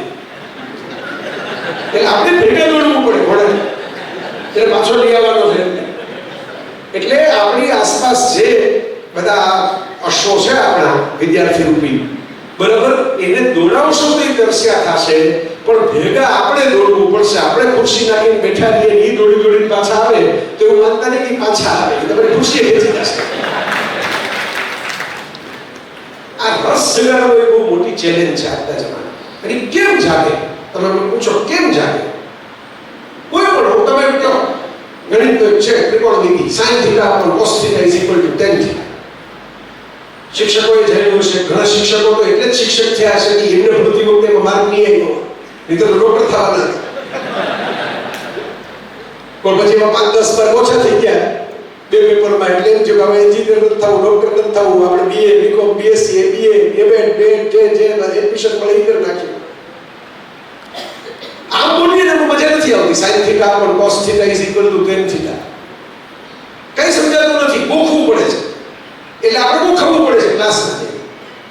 પણ હું તમને એમ કહું કે ગિરનારના રોપવે કેવી રીતે છે, એવી તો મીટર પટ્ટી બની જ નથી કે ઉપરથી ફીંડું લઈને કોક જાય નીચે નાખે પછી માપે કાટલું કરવાનું છે. વિચાર કરો. અથવા તો બીજું તમને ઉદાહરણ આપું. આપણે ઈસરોના સેટેલાઇટ કેવા આકાશમાં જાય છે, ગૌરવ ગાથા કહીએ છીએ. તમારા મારા ઘરમાં એક આ છબી આવી લાગી છે, છબી લટકાવી હોય તો 3 જણા જોઈએ. એક ઉપર કરવા વાળો, એક ટેબલ પકડવા વાળો, અને ત્રીજો ગાઈડન્સ દેવા વાળો કે ત્રાસી જાય છે કે સીધી રહેશે. તો ઈસરો વાળા કોઈ પોતે તો જતા નથી સેટેલાઇટ ગોઠવવા માટે કે હરખું જરા કરી લઈએ, આમ ત્રાસો જતો રહ્યો ને આ બાજુ આપણે આમ ખેંચીને આમ લઈ લઈએ. તો અહીંથી બેઠા બેઠા સેટેલાઇટ 108 વચ્ચે ગોઠવેલા હતા એક સાથે. કેવી રીતે ગોઠવાઈ જાય છે? એક બલ્બ ગોઠવતો આપણાથી સેટેલાઇટ કેમ ગોઠવાઈ જાય છે? જો આમાં રસ પડે, આ સસ્પેન્સ સ્ટોરી જેવું છે, વેબ સિરીઝ જેવું છે. કાતિલ કોણ છે? બરોબર? કે પર્વતની ઊંચાઈ કેમ ખબર પડી ગઈ? આપણે બોલીએ એવરેસ્ટ આટલા 1000 ફીટ ઊંચું છે, દુનિયાનું સૌથી ઊંચું શિખર છે. તો એવરેસ્ટ ઉપર ચડીને કોણ બોલી? મેં કીધું માપીને એવું મીટરથી. તો એનું રહસ્ય છે ગણિત, કલમ ગણિત, કેલ્ક્યુલસ. ચાલો ગરમ ભજીયા બનાવીને ખાય. આપણે શું બોલીએ? ભજીયા તો ગરમા ગરમ જ મજા આવે, ઠંડા પડી ગયા પછી મજા ન આવે. એક્સેલ ગરમા ગરમ ભજીયું ખવાય જ નહીં. કેવી રીતે ખાય? બરાબર બોલીએ છીએ શું? ગરમ ભજીયા જો એકદમ ગરમ, પણ એકદમ ગરમ તો તમે ખાઈ જ નહીં શકો. બીજું ભજીયું ખાવા જેવા જ નહીં. બરાબર? એટલે તમારે બોલવામાં ભલે એકદમ ગરમ બોલો, પણ વ્યવહારમાં તમારે એની ગરમી થોડી ઓછી કરવી પડે છે, ફરજિયાત છે. બરાબર? આ છે લિમિટ x ટેન્ડ્સ ટુ 0 કે 100% 0 થતું નથી, પણ 0 સુધી જઈ શકાય છે. આ રસ પેદા થઈ ગયો. વાર્તાઓ કયો, ઓરિજિન સ્ટોરી ગોતો, ક્યાંથી શું શરૂ થયું ગોતી આવો. તમારે કેન્દ્ર ત્યાગી બળ અને કેન્દ્રગામી બળ ભણાવવાનું હોય તો ધૂમ પિક્ચરનો એક સીનની વાત કરો અને એમ કહો કે આ બાઇક કેવી રીતે ફરે? બાઇકનું ટાયર આટલી બધી સ્પીડમાં હોય છે તો બ્રેક મારો ચોટી કેવી રીતે જાય? બાઇક તો બધે ફેરવે છે, આ વિસ્તારને ઘણા ફરતા મેં જોયા. તો ચોટી કેવી રીતે જાય બ્રેક મારો તો? સ્પીડ ક્યાં જતી રહી? એ કેન્દ્રગામી બળ અને કેન્દ્ર ત્યાગી બળનો સિદ્ધાંત છે. આ ટાયરમાં આંકા કેમ હોય છે? ટાયર એમને લીસા કેમ નથી બનાવતા? આંકાવાળા કેમ બનાવે છે? અને રોડમાં કેમ કપચી નાખે છે? સ્મૂથ રોડ કેમ નથી કરતા? આ લાદી કેવી સ્મૂથ છે, રોડ કેમ નથી બનાવતા? આ ઘર્ષણનો સિદ્ધાંત છે, જડત્વનો સિદ્ધાંત છે, ન્યૂટનના 3 નિયમો આવી ગયા આની અંદર. કોઈ પણ વસ્તુની પ્રેક્ટિકલ એપ્લિકેશન સમજાવો, ક્યાં ક્યાં વ્યવહારમાં એનો ઉપયોગ છે એ સમજાવો તો રસ પેદા થાય. એ શરૂ કેવી રીતે થઈ સમજાવો તો રસ પેદા થાય. નામામાં આવે ડબલ એન્ટ્રી બુક કીપિંગ, દ્વિનોંધી નામા પદ્ધતિ. કોમર્સના વિદ્યાર્થી ભણતા હોય, શિક્ષક ભણાવતા હોય, થોડી કટપટી એ લાગે શરૂઆતમાં. આ બાજુ ઉધાર, આ બાજુ જમા. આપણે ઓલો કહેવાયેલા હોય ને એક બાજુ અને એક બાજુ એવું નથી હોતું. ડબલ એન્ટ્રી, 2 એન્ટ્રી પાડવી પડે.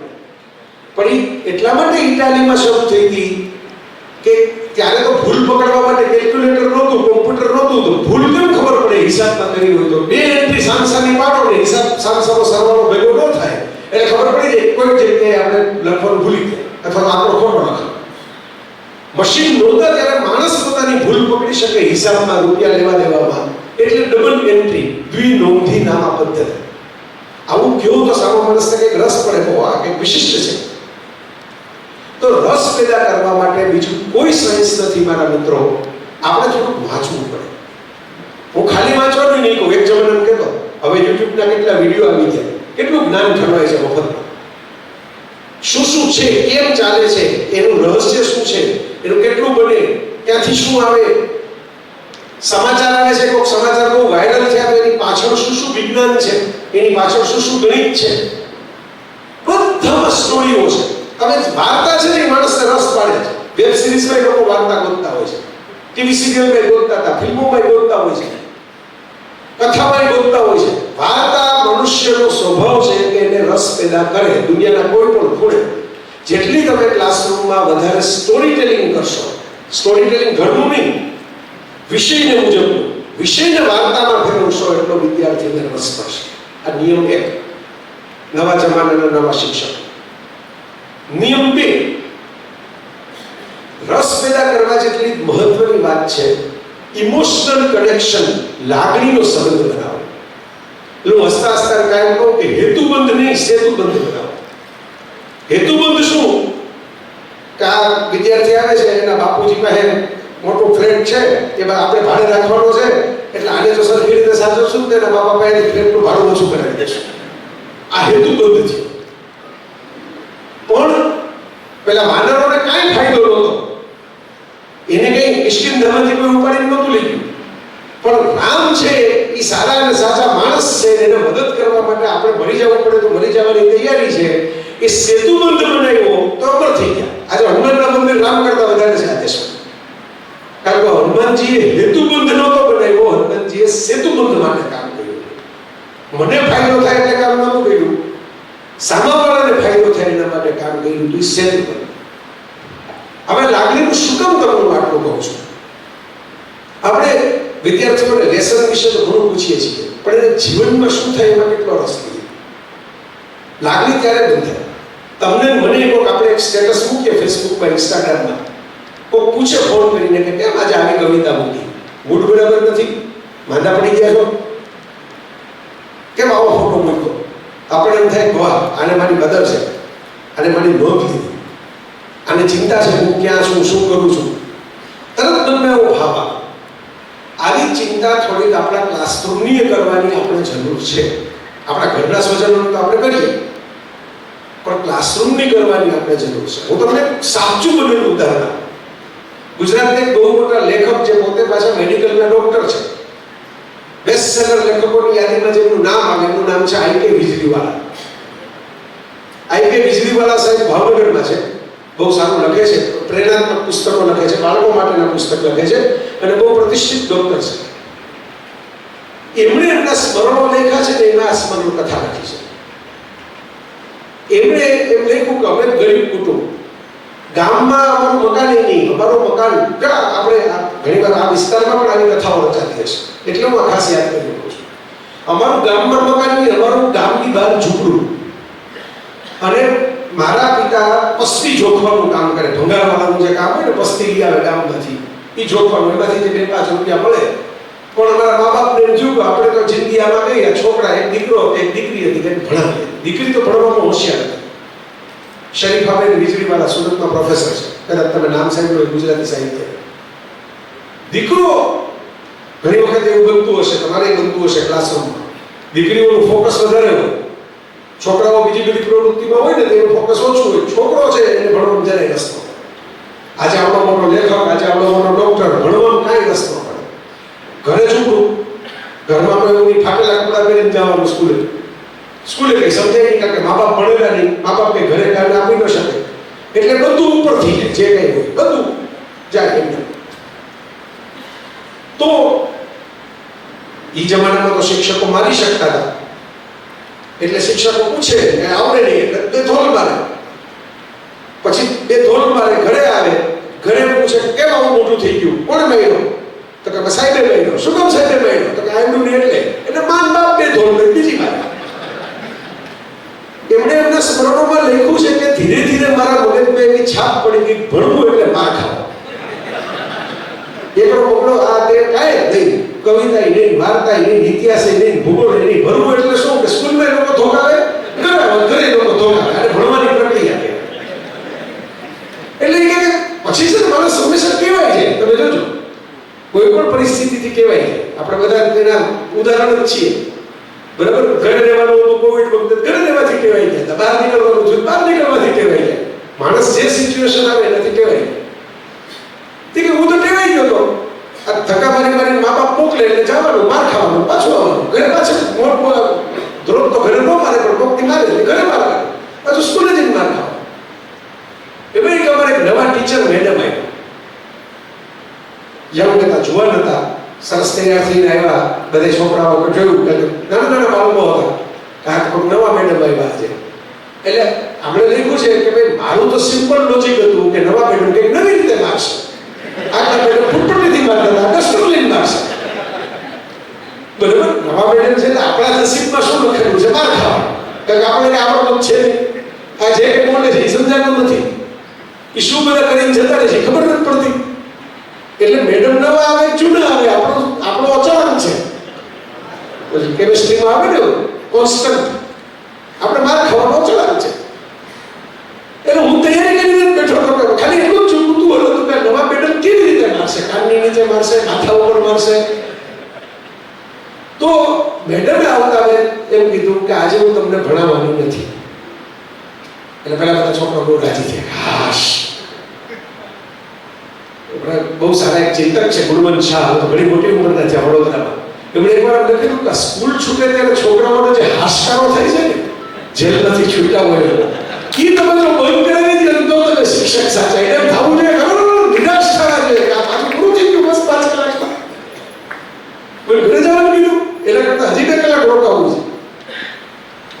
તો મેડમ એમ કીધું કે ભાઈ તમારે આજે કંઈ ભણવાનું નથી, હું પહેલી વખત આવી છું તમારી વચ્ચે, એટલે મારે તમારો પરિચય જોઈએ છે. હવે આ પણ પહેલા થઈ ગયું હતું સ્કૂલમાં, એટલે તરત પહેલી લાઈનના છોકરાઓ ઊભા થવા માંડ્યા. મારું નામ આ, મારા બાપુજી આ કરે, મારા બા, એટલે બેને એમ બેસાડી દીધા. એ પરિચય નહીં, તો રજિસ્ટરમાં લખેલું છે તમારા મા બાપનું નામ. શું કરે છે ખબર છે?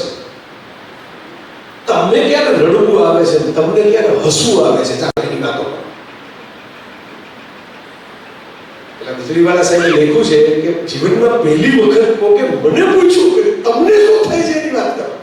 અત્યાર સુધી મને પોતાને શું કરવું છે એનો ધોકો લઈને આવતા, એટલે મને રસ પડ્યો આખી પ્રક્રિયામાં કે આજે થઈ ગયું છે અત્યારે સામે, કે આમાં માર્ક તો થોડો મોડો આવશે, પણ પેલું વહેલા આવી ગયું કે ભાઈ મને, એટલે કોઈને પૂછ્યું તો મને સાવ સહેલો સવાલ લે, તમને રડવું ક્યારે આવે, તમને હસવું ક્યારે આવે, તમને મોજ ક્યારે આવે, તમને દુઃખ ક્યારે થાય.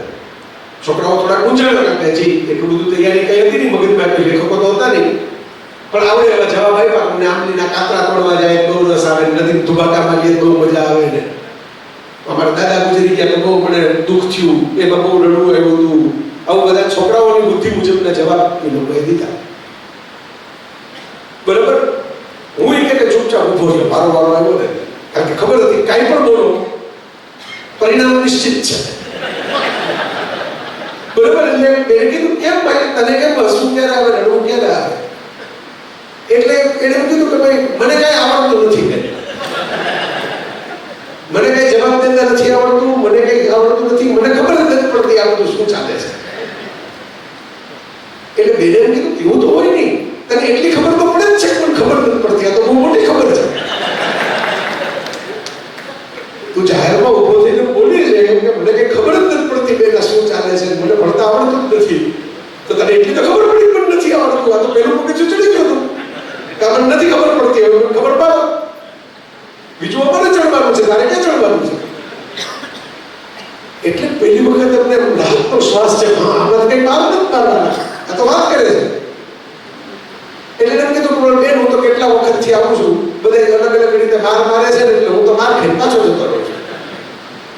એટલે બેન એમ કીધું કે એવું તો ન બને, જો તને એકડો ખબર છે તો કે હા, બગડો ખબર છે તો કે હા, થોડું ઘણું છે જાણ્યું હોય એટલી ખબર હોય, તબલો ખબર છે તો કે હા, 5 લગી હું જવાબ દઈ શકું, 6 ન ખબર પડી. એટલે મેં હાથ લાંબો કર્યો મારો. બેને કે બહુ સરસ પ્રસંગ લીધો, મારા માથે હાથ મૂકીને એમ કીધું તને તો 5 લગીની ખબર પડે જ છે, જો હવે હું આ તને શીખવાડું કે આ 6 કહેવાય, કાલે તું આ 6 થી શરૂ કરશે. હવે આપણે 6 થી 10 લેશું. પહેલી વાર એમણે લખ્યું છે, બહુ ભાવુક રીતે લખ્યું છે કે પહેલી વાર જીવનમાં હું માર ખાધા વગર આવ્યો ક્લાસમાં, નથી આવડતું બોલ્યા પછી, અને મને બહુ રસ પડ્યો ટીચરમાં કે આનો ક્લાસ ભરવા જવો છે. વહેલો તૈયાર થઈ ખાસ સ્પેશિયલ આમ ઘરે જઈને કીધું મારે વહેલું જવું સ્કૂલે, ઓલા મેડમ મળી જતા રહે ક્લાસમાં પાછું ચાલુ કરી દે ભણવાનું. તો અને ધીરે ધીરે બેને માત્ર પોતાના વાત્સલ્યથી, પ્રેમથી, એક સાવ જ શિક્ષણના નામે રાજીનામું આપી ચૂકેલા છોકરાને રસ લેતો કે આટલું તો તને બેટા આવડે જ છે, આટલું એક પણ વધારે વાત છે, આટલું તો તું શીખી જઈશ, હજી 2 આટલા વધારે દાખલા ગણીને આવશે. એમણે લખ્યું છે કે એ તો ગુજરી ગયા, એમનું નામ લીલાવતીબેન, પણ હું ડોક્ટર છું, હું આજે આટલું કમાઉં છું, ગુજરાતનો એક જાણીતો લેખક છું, પણ મારા બાળકોને બેનને પછી હું મળવા ગયો તો ત્યારે જે ફોટો પડાવ્યો છે એ ફોટો બતાવીને હું કહું છું કે આ ન હોત તો તમારો બાપ ડોક્ટર ન હોત. બેન પ્રાથમિક શાળાના શિક્ષક હતા, બેન મેડિકલના ટીચર નહોતા, બેન ડોક્ટર નહોતા, પણ બેને એક પ્રયોગ એવો સરસ કર્યો ક્લાસરૂમમાં કે બાળક પછી શીખતો થઈ ગયો. મારે માનું એક વાક્ય છે જે મારા ગુરુ હતા મેં કીધું કે બાળકને શીખતા શીખવો ને પછી બીજું કઈ શીખવવાની જરૂર નથી. જેને શીખતા આવડે ને ગમે ત્યાંથી શીખી જ જાય. મારો મોબાઈલ છે ને બંધ થઈ ગયો હતો, તે મોબાઈલ કંપની વાળાએ કહી દીધું કે ભાઈ આ મોબાઈલ હવે તમે ફેંકી દેવો પડે, ગેરંટી પીરિયડ પૂરો થઈ ગયો છે, તમે નવો લેવો હોય તો તમને નવો આપી દીધો. એક 10માં ફેલ છોકરાએ રિપેર કરી દીધો, ચાલુ કરી દીધો. મેં પૂછ્યું કે કંપની વાળા ના પાડતા હતા કે ફેંકી ગયો, તારાથી કેમ ચાલુ થઈ ગયું? તો મને કહે કે એ તોડે નહીં ને, અમે તો ઘરે તોડ્યા છે એટલે ખબર પડે કેવી રીતે થાય.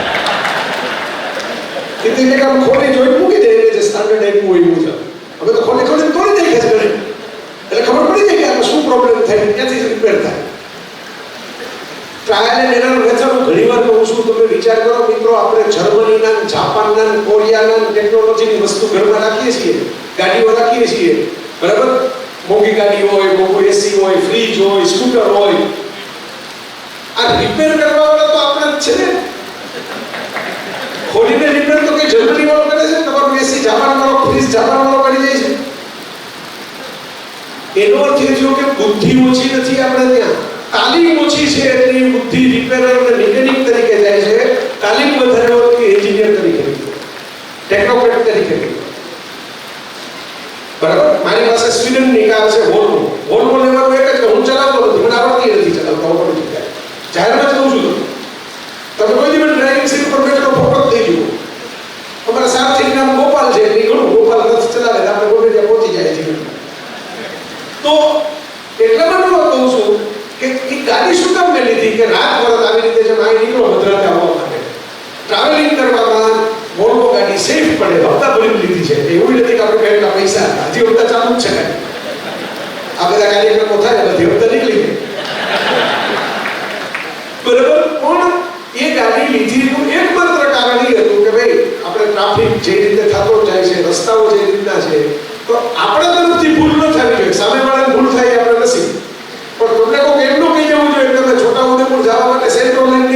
મિનાર લઈને નીકળો તો પડી ઉઠી જાય ને, વરસાદ આવે કે ભટકાઈ જાય. એટલે મેં લીધી કે ભાઈ આ વર્લ્ડ સેફેસ્ટ કાર ગણાય. આપણે કાં મેં કીધું મારે ડ્રાઇવિંગ સીટ ઉપર બેસવું હોય તો સીટ સપાટાની ચિંતા હોય ને, મને તો આવડતી જ નથી હું બેસું. મારું તો એકમાત્ર કામ છે સેફટી. પણ એને કોઈ દિવસ કોઈ સ્વીડનનો માણસ એની કંપનીમાં કામ કરતો નથી જોયો. આઈને જ આપણા ગુજરાતીઓ એની સર્વિસ કરીને મને પાછી આપે છે. એટલે મારા મિત્રો, આપણી પાસે માટી ઘણી પડેલી છે. જો આપણે થોડું કામ કરીએ ને ઘડવા. નવા જમાનાના નવા શિક્ષકે જો રસ પેદા કરવાનો હોય એમ બીજી લાગણી રાખવાની છે. હા, તમે કહી શકશો કે અમે લાગણી રાખવા ગયા, નામા માણસે એ લાગણીનો એવો પ્રતિસાદ ન આવ્યો. એ તો મોટા થયા પછી એ લોકો નથી આવતા. બધા ઠેકાણા નહીં, બધા તમને ગમી જાય હાલત પાડી દે. બરાબર? બધી જગ્યાએ લાગણી હોય. મારું તો એક વાક્ય છે, વાયરલ થયું છે વોટ્સએપમાં ફરતું ફરતું મારી પાસે જ આવ્યું છે કે આપણી પથારી આપણા પોતાના જ ફેરવે છે. માર્કેટને ક્યાં ખબર હોય તમે પથારી ક્યાં પાત્રો છો? વિભીષણ જ રાવણને મનાવી નાખે, સુગ્રીવ વાલીને મનાવી નાખે, મંથરા રામને વનવાસ અપાવી દે, અને સીતાને ત્યાં અયોધ્યાવાળા કરાવી દે, રામને સીતાની ઠૂટા પાડી દે. પોતાના જ લડતા હોય ઘણી વાર. જોજો તો આરકાઓ દૂર દૂર જોયા કરતા હોય. કોણ રાવણ બનાવ્યો શું કોણ રખાય એની બેન કે તારે જઈને ગમે એમ કરીને મારો બદલો લેવો પડશે. એમાંથી એક એનો જીવ ગયો. આમ જુઓ તો પણ આ વાસ્તવિકતા છે. બધી જગ્યાએ પડઘા પડે એટલા માટે આપણે આ વરસાદ એટલા માટે વરસે છે કે બધું ઉગવાનું છે. વરસાદ આ વરસે છે, લાઈવ વરસે છે અત્યારે. બરાબર? એ બધે ઉગવાનું છે એવી અપેક્ષા સાથે નથી વરસતો. એટલે વરસે છે કે એના વાદળમાં ઘણું પાણી ભરાઈ ગયું છે અને એને ઠલવીને હળવા થઈ જાય છે. એમ આપણે એટલા માટે ક્લાસરૂમમાં લાગણી નથી વરસાવવાની, એટલા માટે ક્લાસરૂમમાં જ્ઞાન નથી વરસાવવાનું કે આપણે સામે પ્રતિસાદ મળે. સામે કોઈ માણસ એમ કે તમે એમ કહો મેં આટલું બધું મહેનત કરી પણ અમારામાંથી કોઈ એવું નીકળું જ નહીં, અમારે તો આઈ વીજળીવાળા છે જ નહીં, અમારી કથા લખે. એટલા માટે વરસાદ નથી વરસતો. મેં કીધું આપણી અંદર પડ્યું છે ને, ઠલવાઈ જવા માટે કુદરતે આપણને કર્મ આપ્યું છે, એનો પગાર મળે છે, એની લક્ષ્મી મળે છે આપણને, સરસ્વતી લક્ષ્મી સાથે જોડાયેલી છે, તો ઠલવાઈ જવાનું છે, બસ વરસી પડવાનું છે. પછી વાદળ જાણે, પછી વસુંધરા, પછી એની મેળે વેર્યાતા બીજ મેં તો છૂટા હાથે, પછી વાદળ જાણે, પછી વસુંધરા. વસુંધરા એટલે ધરતી. મેં તો બી વાવવાનું કામ કર્યું. ઉગવાના હશે તે ઉગશે, નહીં ઉગવાના હોય તો ઊંઘી દાણા ચડી જશે. કઈ વાત નહીં. આ વૃત્તિથી તમે કામ કરશો ને મિત્રો, તમે મોટિવેટેડ જ રહેશો, તમે નિરાશ નહીં થાઓ. વૃત્તિ આ રાખવી પડે. બરાબર? અને ત્રીજું જે મેં તમને કીધું 3 નિયમો છે નવા જમાનાના શિક્ષક. ત્રીજો નવા જમાનાનો શિક્ષક છે જેની વાત મેં શરૂઆતમાં તમને હળવાશથી કરી દીધી. આધુનિક ટેકનોલોજીનો ઉપયોગ કરી શકે નવા જમાનાનો શિક્ષક. એ બદલાયા વગર હવે છૂટકો નથી. ભલભલા લોકોને બદલાવું જ પડ્યું છે. કોઈ એમ કહે કે ના મને હજી આ નથી ફાવતું તો હવે ચાલશે નહીં. કારણ કે હવે એવો યુગ આવ્યો કે પેલા અમીર ને ગરીબ ને એવા બધા જાત જાતના ભેદ હતા ને, મહેલોમાં રહેવાવાળા, ઝૂંપડામાં રહેવાવાળા. હવે 10 વર્ષમાં હું તમને બતાવીશ કે એવો યુગ આવશે કાલે ટેકનોલોજીમાં ખબર પડે છે ને આને નથી પડતી. જેમ મહેલોમાં રહેવાવાળા, ઝૂંપડામાં રહેવાવાળાનું શોષણ કરતા, કારણ કે એમને વધારે ખબર પડતી હતી, એનો પ્રભાવ વધારે હતો. એમ જેને ટેકનોલોજીમાં ખબર પડતી હશે નહીં, ટેકનોલોજીને ખબર નહીં પડતી હોય એટલે ગુલામ બનાવી રહેશે, તમને કાંઈ ખબર નહીં પડે. પણ આજે આપણા ઘરમાં ચાલુ થઈ ગયું છે. તમારી પાસે પગારના પૈસા હશે, તમે કમાણા હશો, બીજું કંઈક ખેતી ધંધો કંઈક કર્યું હશે, તમે એમાંથી લેટેસ્ટ મોડલનું ટીવી લઈ આવો, લેટેસ્ટ મોડલનું મોબાઈલ લઈ આવો. તમારા ઘરના નાનામાં નાના છોકરાને જેટલી એમાં ખબર પડશે ને એટલી તમને નહીં પડતી હોય, ભલે રૂપિયા તમારા ખિસ્સામાં. તમારી કામરિયાને બોલાવીને એમ કહેવું પડશે કે આ એક પિક્ચર ફરી ગયું, ફરીથી સેટ કરી દે, આ પાછું નથી આવતું, આ ગીત વાગવું વગાડવું છે પણ પકડાતું નથી, ગોતી દે. અને એ 5 વર્ષનું, 6 વર્ષનું, 7 વર્ષનું કેડિયું ગોતી દેશે. કારણ કે જેમ તમારા ખિસ્સામાં મોબાઈલ નવો સ્માર્ટફોન આવી ગયો ને, જૂના નથી વપરાતા હવે નોકિયા વાળા, અપગ્રેડ ન થયા તો એ ભેગાઈ ગયા. બ્લેકબેરી જતું રહ્યું, નોકિયા જતું રહ્યું, એમ્બેસેડર કાર જતી રહી, જે લોકો અપગ્રેડ નથી આપણી નજર સામે જતા ગયા. તમે જોઈ લો, કોઈ લેસન આપણે લિસ્ટ કરશું ડરો થઈ જશે. કેસેટ અને સીડી તો આપણી નજર સામે જતા ગયા. પહેલા કેસેટ હતી, પછી સીડી આવી, ને ગાયબ થઈ ગયા. હવે પેન ડ્રાઈવ અને ડિજિટલ આવી ગયું. તો મારા મિત્રો અપગ્રેડ ન થાય, ફેંકાઈ જાય છે. પ્રકૃતિનો નિયમ છે, મારો નથી. તમે તો જંગલ વચ્ચે રહ્યો છો. ઝાડ જૂનું થાય એની જગ્યા કરી લે, નવું ઝાડ ઉગી જ જાય, નવા બે વસ્તુ નવી આવી જાય. પ્રકૃતિ એક સરખી રહે જ નહીં, ફેરફાર કર્યા જ કરે. પોતાનું જૂના પાંદડા ખેરવે, નવા પાંદડા ઉગાડે. તો તમે જંગલ વચ્ચે રહીને, પ્રકૃતિ વચ્ચે રહીને, આ તો નિયમ છે પ્રકૃતિનો કે પરિવર્તન સ્વીકારવું પડશે. તો આ પરિવર્તન સ્વીકારશું તો આપોઆપ આપણા જ્ઞાનનો પ્રભાવ જાજો પડશે. મારું નિરીક્ષણ છે મિત્રો, સૌંદર્યનો પ્રભાવ છે 10-20 વર્ષ આવે. ઉંમર તો દરેક માણસને આંબી જ જવાની છે, ગમે એવા તમે સુંદર દેખાતા. માધુરી દીક્ષિત એક જમાનામાં બહુ સુંદર દેખાતી હતી, હજી આવે જ છે ટીવીમાં, ફિલ્મોમાં. પણ હવે આપણને ખબર તો પડી જાય કે આ વાળ થોડા ઓછા થઈ ગયા, કણકની ગાલ ઉપર થોડું વધારે છે, આપણે મેકઅપ કરીને છુપાવી છે. બરાબર, ઉંમર તો કોઈ છોડતું નથી ને. ગમે એવો તેજસ્વી માણસ હોય, ગમે એવો પ્રભાવશાળી માણસ હોય, આપણે એવા ક્રિકેટર નથી જોયા કે એક જમાનામાં સિક્સરોનો ઢગલા કરી દેતા હોય, પછી હવે આ ધોનીનું શ્રેષ્ઠ ઉદાહરણ છે ને. ફાઇટર બેટ્સમેન હતો, આક્રમક બેટ્સમેન. તમને લાગે ધોની તો સિક્સરો જ મારશે, પણ હવે ધોની રમવા નથી આપી શકતો ઉંમરથી. તો સૌંદર્યનો પ્રભાવ 10-20 વર્ષ ચાલશે. પદનો પ્રભાવ 2-4 વર્ષ ચાલશે, કારણ કે પદ ઉપર બદલી થઈ જાય, પ્રભાવ જતો રહે. પછી તમે બદલી થઈ જાય ત્યાં ક્યાં પ્રભાવ હોય? જે જિલ્લામાં હોય ત્યાં પ્રભાવ ઓછો થઈ જાય. આ વાસ્તવિકતા છે. પદનો પ્રભાવ 2-4 વર્ષ ચાલે. મેં તો કેમ કીધું કે મારી પ્રિન્સિપાલની ખુરશી તો ક્યારથી જતી રહી. હું યાદ નથી કરતો, હું કોઈ નથી કરતો, હું બધા પ્રિન્સિપાલ હતો. બરાબર, શું કામ યાદ નથી કરવું પડતું? કારણ કે એના સિવાય પણ ચાલે છે. લોકો પ્રેમ કરે છે, ફોટા પડાવે છે, માન આપે છે, ઊભા રાખે છે, આદર સત્કાર કરે છે. તો યાદ નથી કરવું પડતું હું પ્રિન્સિપાલ હતો. પણ જેને પછી કોઈ કરતું ન હોય એને કીધા રાખવું પડે. તમને ખબર નથી, હું પ્રિન્સિપાલ હતો એક જગ્યાએ. મને બોલો, મારા હાથે પ્રાઇવેટ કરાવો, મને વચ્ચે બેસાડો, ખાનગી સંદેશા આપવા પડે. હવે ઊંધો સંદેશો આપી તમે બધું કરી લેજો, પૂછો રાકેશભાઈ, પછી મને બોલો. મારે જ્ઞાનના દીપ પ્રગટાવવાના. તો મારા મિત્રો, પદનો, પૈસાનો પ્રભાવ આપણને એમ થાય. મેં મારી નજર સામે જોયું છે, તમે જોયું હશે કે ઉપરવાળાની મહેરબાની હોય તો આપ ફાટી જાય એટલા વરસતા હોય પૈસા, પણ જતા રહે તો એક જ દિવસ થાય શેર બજાર, એક દિવસ સાફ થઈ જાય. એવા લોકોને આપણે નજર સાથે જોયા છે. અમારા એક મિત્ર ક્રિપ્ટોમાં કમાણા મોજા માંડી ધીરે ધીરે. આ જ કરવા જેવું છે જગતની અંદર. મને ફોન આવે કે તમે હું લેખો લખીને કાંદા કાઢ્યા, નવું બધું કાઠિયાવાડી. બરાબર, તમે ચોપડા ભેગા કર્યા. આ ક્રિપ્ટોમાં જુઓ કે એક દિવસમાં 28 ગણા થાય, એક દિવસમાં 20 ગણા થાય, એવું બધું મને ભાષણ કરતા હતા. હવે મારી પાસે પૈસા માગે છે ચૂકવવા કે તમે આટલા લેક્ચર કરો છો તો મને 5 લાખ રૂપિયાની કંઈક સફળ કરી દો ને. કે તળિયું આવી જાય ત્યારે જેમ 25 ગણા થાય ત્યારે તમને કીક લાગે કે જ્યારે એકાને 25 ગણા ડાઉન થાય એનું શું કરવાનું? ત્યારે તો આપણી પાસે એટલા નાખી દીધા હોય ગામના લઈને કે આપણા પોતાના વધે નહીં પાછા. તો લક્ષ્મી, પૈસાની જે પાવર છે ને, એ પૈસો હોય ત્યાં લગી ચાલે. અને સામાન્ય પ્રકૃતિનો નિયમ એવો છે, ચોથી પેઢીએ પૂરો થવાનો. કોકની 5મી પેઢી લગી ચાલે, કોકની 6મી પેઢી લગી ચાલે, પણ મોટા ભાગે 4 થી 7 પેઢીમાં પૈસાનો પાવર ખતમ થઈ જાય. એટલે તો નવો ઉદ્યોગપતિ પેદા જ ન થાય, નવા કરોડપતિ પેદા જ ન થાય, એટલે જુદા જુદા જાય રાખે, નવાનો મારો ન આવે. પણ એક વસ્તુ છે જેનો પ્રભાવ ક્યારેય ઓસરતો નથી, એ છે જ્ઞાન, એ છે નોલેજ.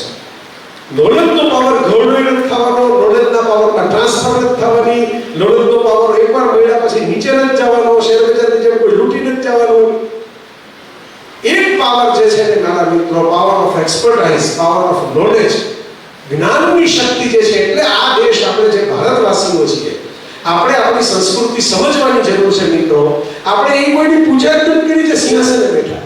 આપણે એ કોઈની પૂજા જ નથી કરી કે જે લોકો પાસે બહુ પૈસા થઈ ગયા. આપણે એ લોકોની પૂજા જ નથી કરી જે લોકો બહુ રૂપવાળા હતા. આપણે એ લોકોની પૂજા કરી જેના બધું છોડીને જ્ઞાનનો રસ્તો પસંદ કર્યો.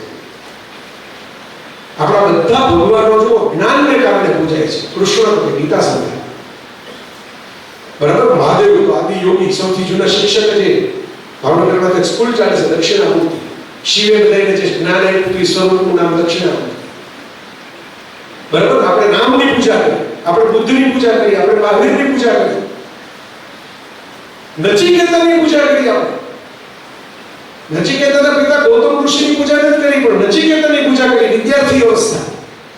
યમના દરવાજે જે બાળક બેસીને એમ કહે કે ભાઈ મને જ્ઞાન આપો, યમ કહે છે તને હાથી ઘોડા આપું, તને રત્નો આપું, તને 500 વર્ષનું આયુષ્ય આપું, અને એમ કહે છે કે બધું તમે એ વસ્તુ ચૂકવવા માટે આપો છો જે ખરેખર કિંમતી છે. આ લાંચ મત ના આપો, જ્ઞાન આપો.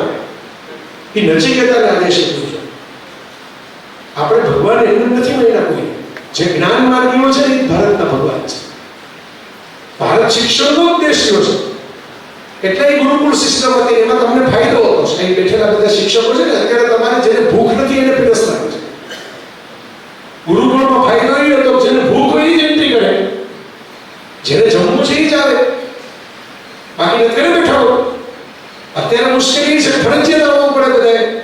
એટલે અડધાને ભૂખ નથી, તો આપણે ભૂખ લગાડવાનું. એટલે મેં તમને પહેલો એમ કીધું 10%. પેલા ભૂખ લગાડશો તો થાળી ખાશે. ગુરુકુળ વાળાની ચિંતા નહોતી. કર્ણને કાઢી મૂકો કે તમને નથી ભણવા દેતા હોય તો એ પરશુરામને પોતીને શ્રાપ લઈ આવે, ભમણો આરપાર નીકળી જાય તોય ભણીને પાછો આવે, કારણ કે એ ગુરુ ગોતવા નીકળો. અત્યારે ગુરુએ વિદ્યાર્થી ગોતવા નીકળવી પડે એવી હાલત છે. તો આ વાસ્તવિકતા છે આપણી આસપાસ. છોકરાઓ સ્માર્ટ થતા જાય છે. મેં વચ્ચે જોક કીધો તો મારા જોક તો હતો જ નહીં, મારી નજર સામે બનેલી ઘટના હતી. આમ તો મોડલ ગામમાં જ્યાં હું મોટો છું, ટીચર મેડમ આવ્યા ને એને કીધું કે ભાઈ આ વરસાદ પડતો તો એવો એક દિવસ એમ કે જો આજે હું તમને એક સવાલ પૂછીશ, તમને જો આવડી જાય ને જવાબ તો તમને વહેલું ઘેર જવા મળશે. કે ક્રિકેટનો મેચ હતો ત્યારે મેચનું બહુ મહત્વ હતું, એટલે એટલા રમાય છે લોકો ભૂલી ગયા. બરોબર, પણ ત્યારે કંઈક મોટો મેચ હોય ને તો બધાને જોવાનું બહુ તરસાતો. તો કે સવાલના સાચા જવાબ આપે ઘેર જવા મળશે તો મેચ જોજો કરી દે. તો બારી હતી આવી ખુલ્લી મોટી, તેમાંથી એક બેન્ચ ઉપર અમારો તોફાની વિદ્યાર્થી હતો, એને દફતરનો ઘા કાઢી દીધો સીધો બહાર. એટલે મેડમ ખીજાણ, કોણ હતું એ, કોણે ફેંક્યું દફતર? બરોબર, એટલે ઉભો છો. મેં તમે સવાલ પૂછો ને જવાબ આપ્યો, હું જાઉં છું ઘેર. આવા ઉસ્તાદો હોય છે આપણી સામે. બરોબર, જાત હોય ને. નતો વોટ્સઅપમાં વચ્ચે ટૂચકો આવ્યો કે ભાઈ પેલા પક્ષીના બે પગનો ફોટો બતાવીને સાહેબે પૂછ્યું કે ભાઈ આ બે પગ ઉપરથી નક્કી કરો કે આ કયું પક્ષી છે, કયા પક્ષીનો પગ છે. બરોબર, એટલે જેને પૂછ્યું એને તો આવ્યું જ નહીં. બરોબર, સાહેબ કે આટલું નથી આવડતું, આનું નામ શું છે? એટલે મારા બે પગ જોઈને નક્કી કરો મારું નામ શું છે. હવે એની જનરેશન થોડી અઘરી આવતી જાય છે. બરાબર, હું હમણાં એક બાળકને કથા કરતો હતો, વાર્તા. એને મમ્મીએ મને સોંપી દીધો, લગ્નમાં આવું બેઠો હતો કે આ લેખક છે ને આ આપણા છોકરા રમાડશે. ઓલી વાર્તા કરતા કે ક્યારેક એક સ્ટોરી કહ્યું, એટલે મારી પાસે સ્ટોરી સ્ટેલિંગ આવી ગયું. હું તમને કહું છું ને વાર્તા, તો મેં મારા બચપણની એક વાર્તા, સરસ વાર્તા મને બહુ ગમતી હતી, મિયા પુસ્તીની એવી ચાલુ કરી એને કહેવાની. તેમાં એક પાત્ર છે એ કૂવામાં પડી જાય છે. એ કૂવા લગી વાર્તા સાંભળી ઓલા છોકરાએ. પછી આમ કૂવાનો કોઈ પ્રસંગ આવ્યો ને એટલે મેં કીધું પછી તેને કોઈ બચાવવા વાળું હતું નહીં. મને કે મોબાઈલ કરી લેવાય ને. મેં કીધું આપણે ભણ્યા હતા, આપણે આ વાર્તા સાંભળી ત્યારે તો મોબાઈલ હતો જ નહીં. હવે આ પેઢી તો એને એમ જ થશે કે કૂવો પડી જવા નવું થઈ ગયું, ફોન કરીને ન કહેવાય કોઈ કૂવો પડી ગયો. એટલે મારે વાર્તાને અપગ્રેડ કરવી પડી કે નેટવર્ક નહોતું. બરાબર, તો આ જનરેશન સાથે કામ લેવાની આ પેઢી પણ ફરી ગયેલી પેઢી છે. એની જુદા તરીકા છે. એના ઉદાહરણો મેં તમને માધુરી દીક્ષિત બોલ્યો તો અહીં બધા લોકોને ખબર પડે કે માધુરી દીક્ષિત ફિલ્મ હિરોઈન છે. તમારે એ પેઢી સાથે કામ કરવાનું છે ને એ ખબર. બરાબર, એને નવા યુગ આવી ગયા. એને સુનિલ ગાવસ્કર કે સચિન તેંડુલકર જૂનું લાગશે ને વૈભવ સૂર્યવંશી કરતા કહેશે હા એ ખબર છે વૈભવ સૂર્યવંશી બહુ સારા. તો સમય બહુ ઝડપથી બદલાય છે, કુદરતનો ચાકડો બહુ ઝડપથી પડે છે મારા મિત્રો. છેલ્લી 10 મિનિટની વાત છે, એની વચ્ચે આપણે કામ લેવાનું છે. એટલે નવા જમાનામાં નવું શિક્ષણ. અને એના આપણા પાસે તો મેં કીધું ભારતીય વારસા પાસે તો એના ઉદાહરણો કે ઓછા નથી. એનું શ્રેષ્ઠ ઉદાહરણ તો સૌથી મોટા મોટિવેશનલ ગુરુ જેને કહું છું એ ભગવાન શ્રી કૃષ્ણ છે. હું કહું છું અમે બધા મોટિવેશનલ સ્પીકર એમ તમે કહો, વિદ્યાર્થીને એક્ઝામ હોલમાં જવું નથી, તૈયારી કરી છે, આખું વર્ષ તૈયારી કરી છે, 12 વર્ષ તૈયારી કરી છે, પણ એક્ઝામ દેવાનો વારો આવ્યો ત્યારે ડિપ્રેશનમાં આવી ગયા છે ભાઈ કે હવે આપણાથી નહીં થાય. અને કૃષ્ણ એને ભગવદ ગીતા સંભળાવીને મોટિવેટ કરીને એક બહુ અદ્ભુત ડાપણની વાત કહે છે કે તું તારું ગાંડીવ ચલાવીશ તો હું તારો રથ ચલાવીશ. અમે શિક્ષક છીએ, અમે તારા બધી પેપર નહીં લખી દઈએ, અમે તને પ્રેરણા આપશું, અમે તને માર્ગદર્શન આપશું, અમે તને રૂપ આપશું, તારી ડિફિકલ્ટી સોલ્વ કરશું, પણ ગાંડીવ તો તારે ચલાવવાનું છે, યુદ્ધ તો તારે લડવાનું છે. બહુ મહત્વની વાત છે.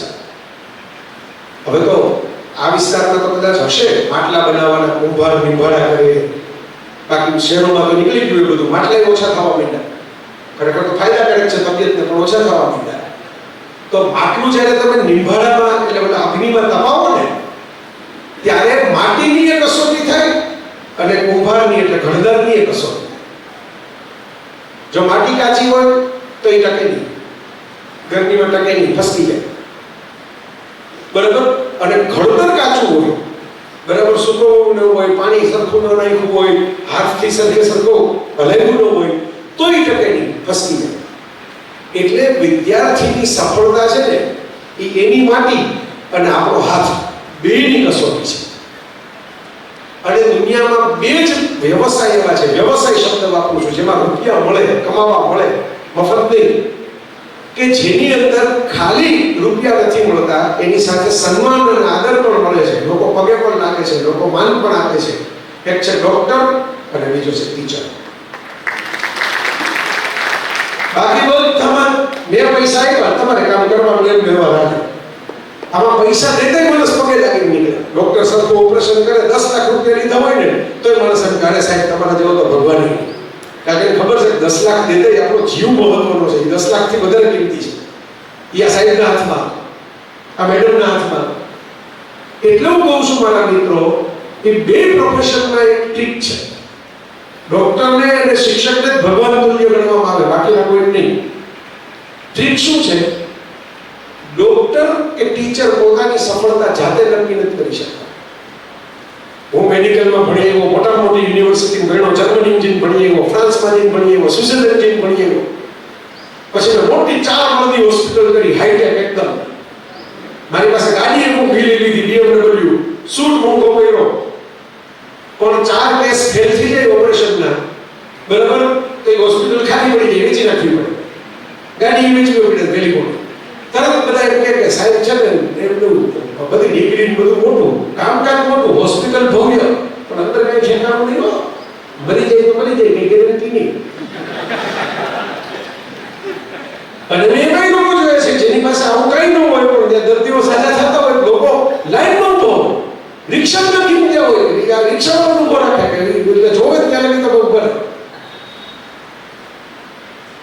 સફળતા કોના આધારથી? તમે ડિગ્રી ગમે તેટલી લીધી, હોસ્પિટલ ગમે તેટલી કરી, બંગલો મોટો બનાવ્યો, ગાડી મોટી બનાવી, લોકો તમને ડોક્ટર તરીકે કન્સિડર જ નથી કરતા, માન જ નથી આપતા, કારણ કે કેસ ફેલ થઈ જાય છે.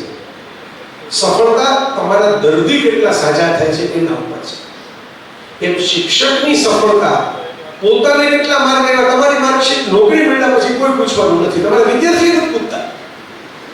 નહીં તો થોડો ખેલ થઈ જાય એવું છે કે તમે સાહેબ અમને આટલું બધું કીધા રાખો છો કે આમાં આટલા માર્ક જોઈએ, આમાં આટલા માર્ક જોઈએ, તમારી તો બતાવો તમે કેટલા લઈ આવ્યા. પણ એ નિયમ છે, તમે જોજો માથે પડે ને એટલે આવડે. તમે અનુભવ કર્યો છે મારા મિત્રો શિક્ષણના ક્ષેત્રમાં કે તમે જ્યારે તમે વિદ્યાર્થીઓ ત્યારે જે વસ્તુ નહીં સમજાતી હોય નહીં, તમે જ્યારે ભણાવતા હશો ત્યારે સમજાઈ ગઈ છે. તમે બીજાને કહેતા હશો આટલું જ સમજાતું, પણ તમે 10માં હો, તમે 8માં હો ત્યારે તમને નહીં સમજાતું. માથે પડે ને એટલે આવડે, સંસારનો નિયમ છે.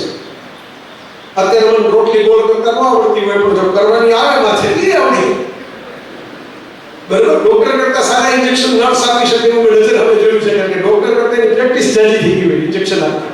સાહેબ ઘણી વાર કંઈક મારો હાથ ન આવે, બરાબર, કે મને તો કોક વાર ઇન્જેક્શન આપવાનું આવે, આને રોજના 100 આપવાના, એની પેમેન્ટ આવી જાય, બધી મેડિકલનો ભણ્યા નથી. તો મારા મિત્રો આ માથે પડે આવડે એટલા માટે નથી કહેતો, એટલા માટે કહું છું જેટલા તમારા વિદ્યાર્થી સફળ એટલા તમે સફળ. તમારી ડિગ્રી કોઈ નહીં પૂછે, સ્કૂલનું પાટિયું કેવું છે કોઈ નહીં પૂછે, આ ભારત દેશની અંદર નાલંદા નામની વિદ્યાપીઠ હતી, વિશ્વની પ્રાચીનમાં પ્રાચીન યુનિવર્સિટીમાંની એક. નાલંદા શબ્દનો અર્થ શું થાય? ન અલમ દા, આટલું પૂરતું નથી. This is not sufficient. હજી વધારે, ये दिल मांगे मोर. શિક્ષણ આની પ્રક્રિયા છે. હજી વધારે જો નોલેજ લઈએ, હજી થોડુંક જાણી લઈએ, હજુ થોડુંક સમજી લઈએ, એ હજુ વધારેની ભૂખ જેનામાં હોય ને એ આદર્શ શિક્ષક બને. ન અલમદા એનો છેડો આવે જ નહીં.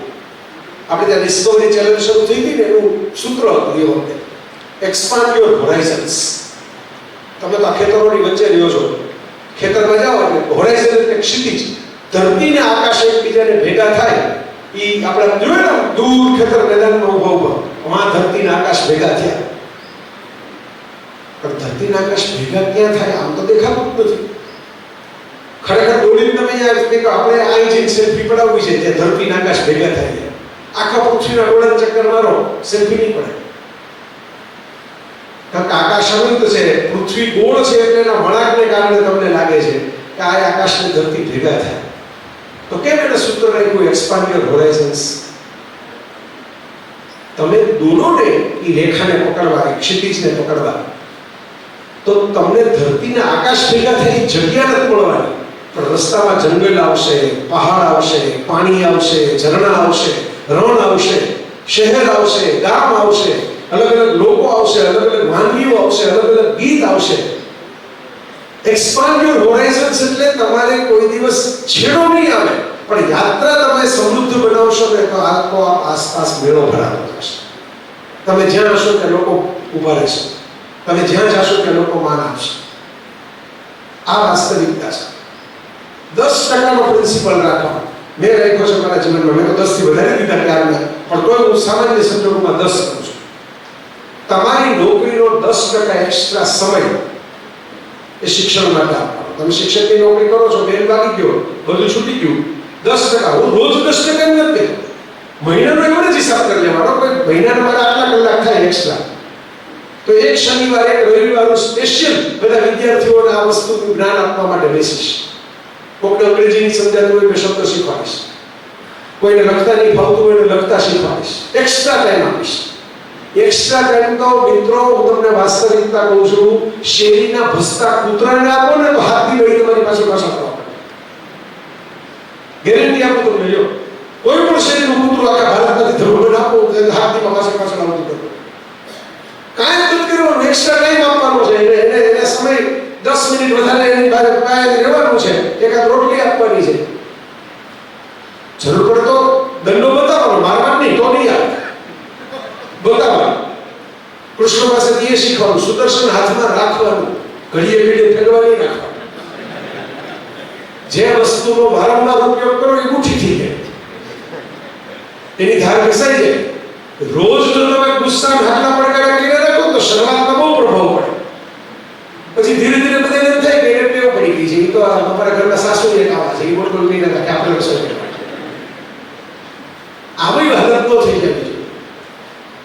બરાબર? 10% એક્સ્ટ્રા સમય, 10% એક્સ્ટ્રા પૈસા. પૈસા બીજાને આપવા માટે નથી, તમારા જ્ઞાનમાં. ધારો કે આપણો પગાર 10,000 રૂપિયા છે, તો 10,000 રૂપિયાના 10% કેટલા થાય? 1,000 રૂપિયા. 1,000 રૂપિયાના પુસ્તક લેવાના, અથવા તો કોઈક એવી યુટ્યુબમાં કે કોઈ ચેનલ હોય જેમાં પૈસા ભરવા પડે, સબસ્ક્રાઇબ કરવી પડે, એ ભરવાની.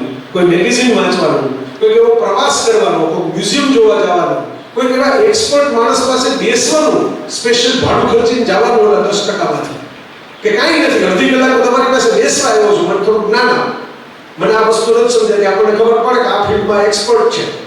આપણે બધાને એક્સપર્ટ ન હોય, પણ જે એક્સપર્ટ હોય એની બાજુમાં જઈ શકીએ ને.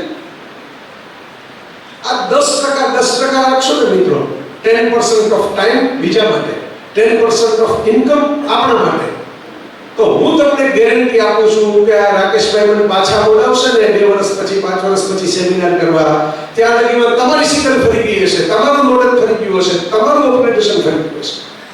એ જવાબદારી મારી. આ વાસ્તવિકતા છે.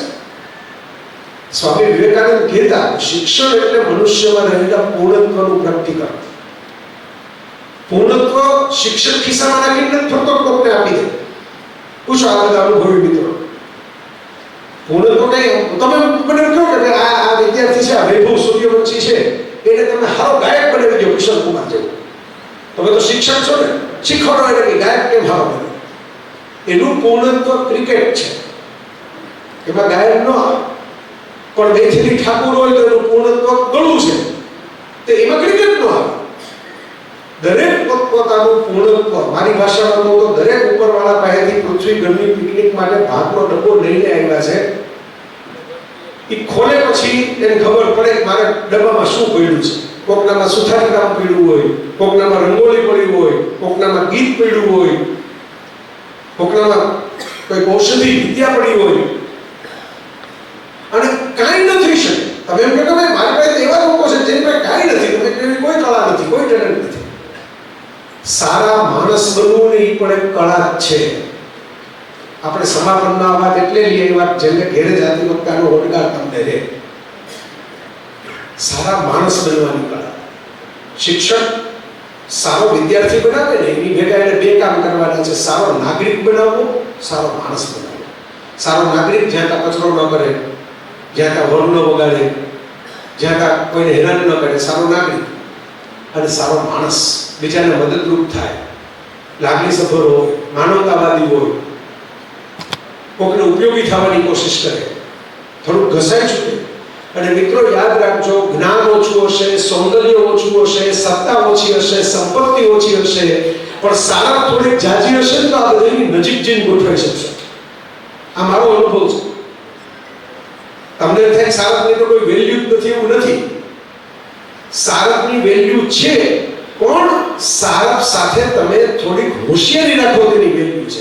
આપણે રૂપિયા નોટ ઉપર લખેલું છે સત્યમેવ જયતે. તમે એમ કહો કે છાપા વાંચો ને ક્યાં સત્યનો વિજય થાય, બધી સત્ય તો હારી જાય.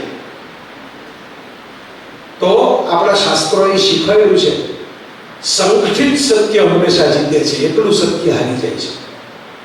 મને આજે ગમ્યું, મારે તમને બધાને અને ખાસ કરીને આ ટીમને, મને આખું નામ મેં પૂછો રાકેશભાઈ, મેં કીધું નામ આપો. એ મેસેજમાં લઈને આવ્યો છું, વિજયભાઈ છે, રાકેશભાઈ છે, બરોબર, બધા મને નામ યાદ રહી ગયા. રાકેશભાઈ આખો મેસેજ કર્યો હતો મને. આખી ટીમ તમારી જે છે ને, હું રાકેશભાઈ તમને ધન્યવાદ કરું. આ કોણ નામ છે? માધુભાઈ છે, માધુભાઈ, બાબુભાઈ, વિજયભાઈ, અમારા ડીપીઓ શ્રી જે કે પરમાર સાહેબ, નવા ચેરમેન શ્રી આશીષભાઈ, અને હાલ જે નવનિયુક્ત પ્રમુખ થયા જિલ્લા પંચાયતના ઉપેન્દ્રભાઈ સાહેબ, અને આખી સમગ્ર ટીમ. શું કામ આ કસરત શું કામ કરાવી લ્યો? આમાં મન શું ફાયદો થયો? હું તો હમણાં જતો રહીશ અડધી કલાકમાં, બરાબર. આ એટલા માટે કરાવી મિત્રો કે મેં તમને કીધું કે સત્યમેવ જયતે મહત્વનું નથી, સત્ય સંગઠિત થાય તો જીતે છે. સત્ય એકલું હોય તો હારી જાય છે. આ યાદ રાખજો, બરાબર. અમુક જગ્યાએ આપણે કઈ અજાણ્યા ગામમાં જાય અને રેલવે સ્ટેશને ઉતરીએ અને બધા રિક્ષાવાળા કહે આપણે કઈ ગામમાં જવું છે તો 200 રૂપિયા. આપણે કે 200 થોડો હોય, બરાબર. કે 200, તમે બીજાને પૂછો તો કે 200, ત્રીજાને પૂછો તો કે 200. એ સંગઠિત થઈ ગયા.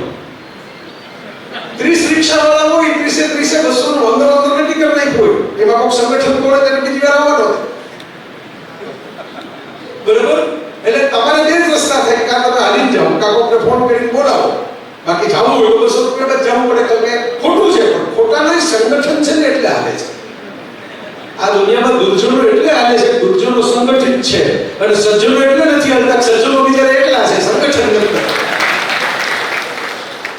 આ બધા નામ દેવાનું કારણ એટલું હતું, મારે તમારી વંદના કરવાની કે તમે ટીમ તરીકે સંગઠિત થઈને આટલા બધા લોકોને ભેગા કર્યા. આ એક ઉત્સવ છે. દિવાળી કે આ ઉત્સવ છે એવું નથી, આ ઉત્સવ જ છે. સાથે રહેશો તો દુનિયા તમને છેતરી નહીં શકે. પ્રવાસનો નિયમ છે ને, એકલો જાય મને ગમે ત્યારે પાકીટ કપાઈ જાય, 10 જણા ભેગા હોય તો કપાય. તો સાથે રહેજો મારા મિત્રો. શિક્ષકોએ સંગઠન બનાવવાની બહુ જરૂર છે. રિક્ષાવાળાના જો સંગઠન આટલા પાવરફુલ હોય તો ટીચરના કેમ ન હોય? પણ ઘણી વખત તમારે કંઈક બે સારી વાત પણ કરવી હશે, બરાબર, તો ત્યારે એ વાત સ્વીકારાશે જ્યારે સંગઠિત કરવામાં આવશે. શિક્ષણ પદ્ધતિમાં ફેરફાર સૂચવવો હશે તો ભેગા થઈને કહેશો તો સરકારમાં પણ અવાજ સંભળાશે.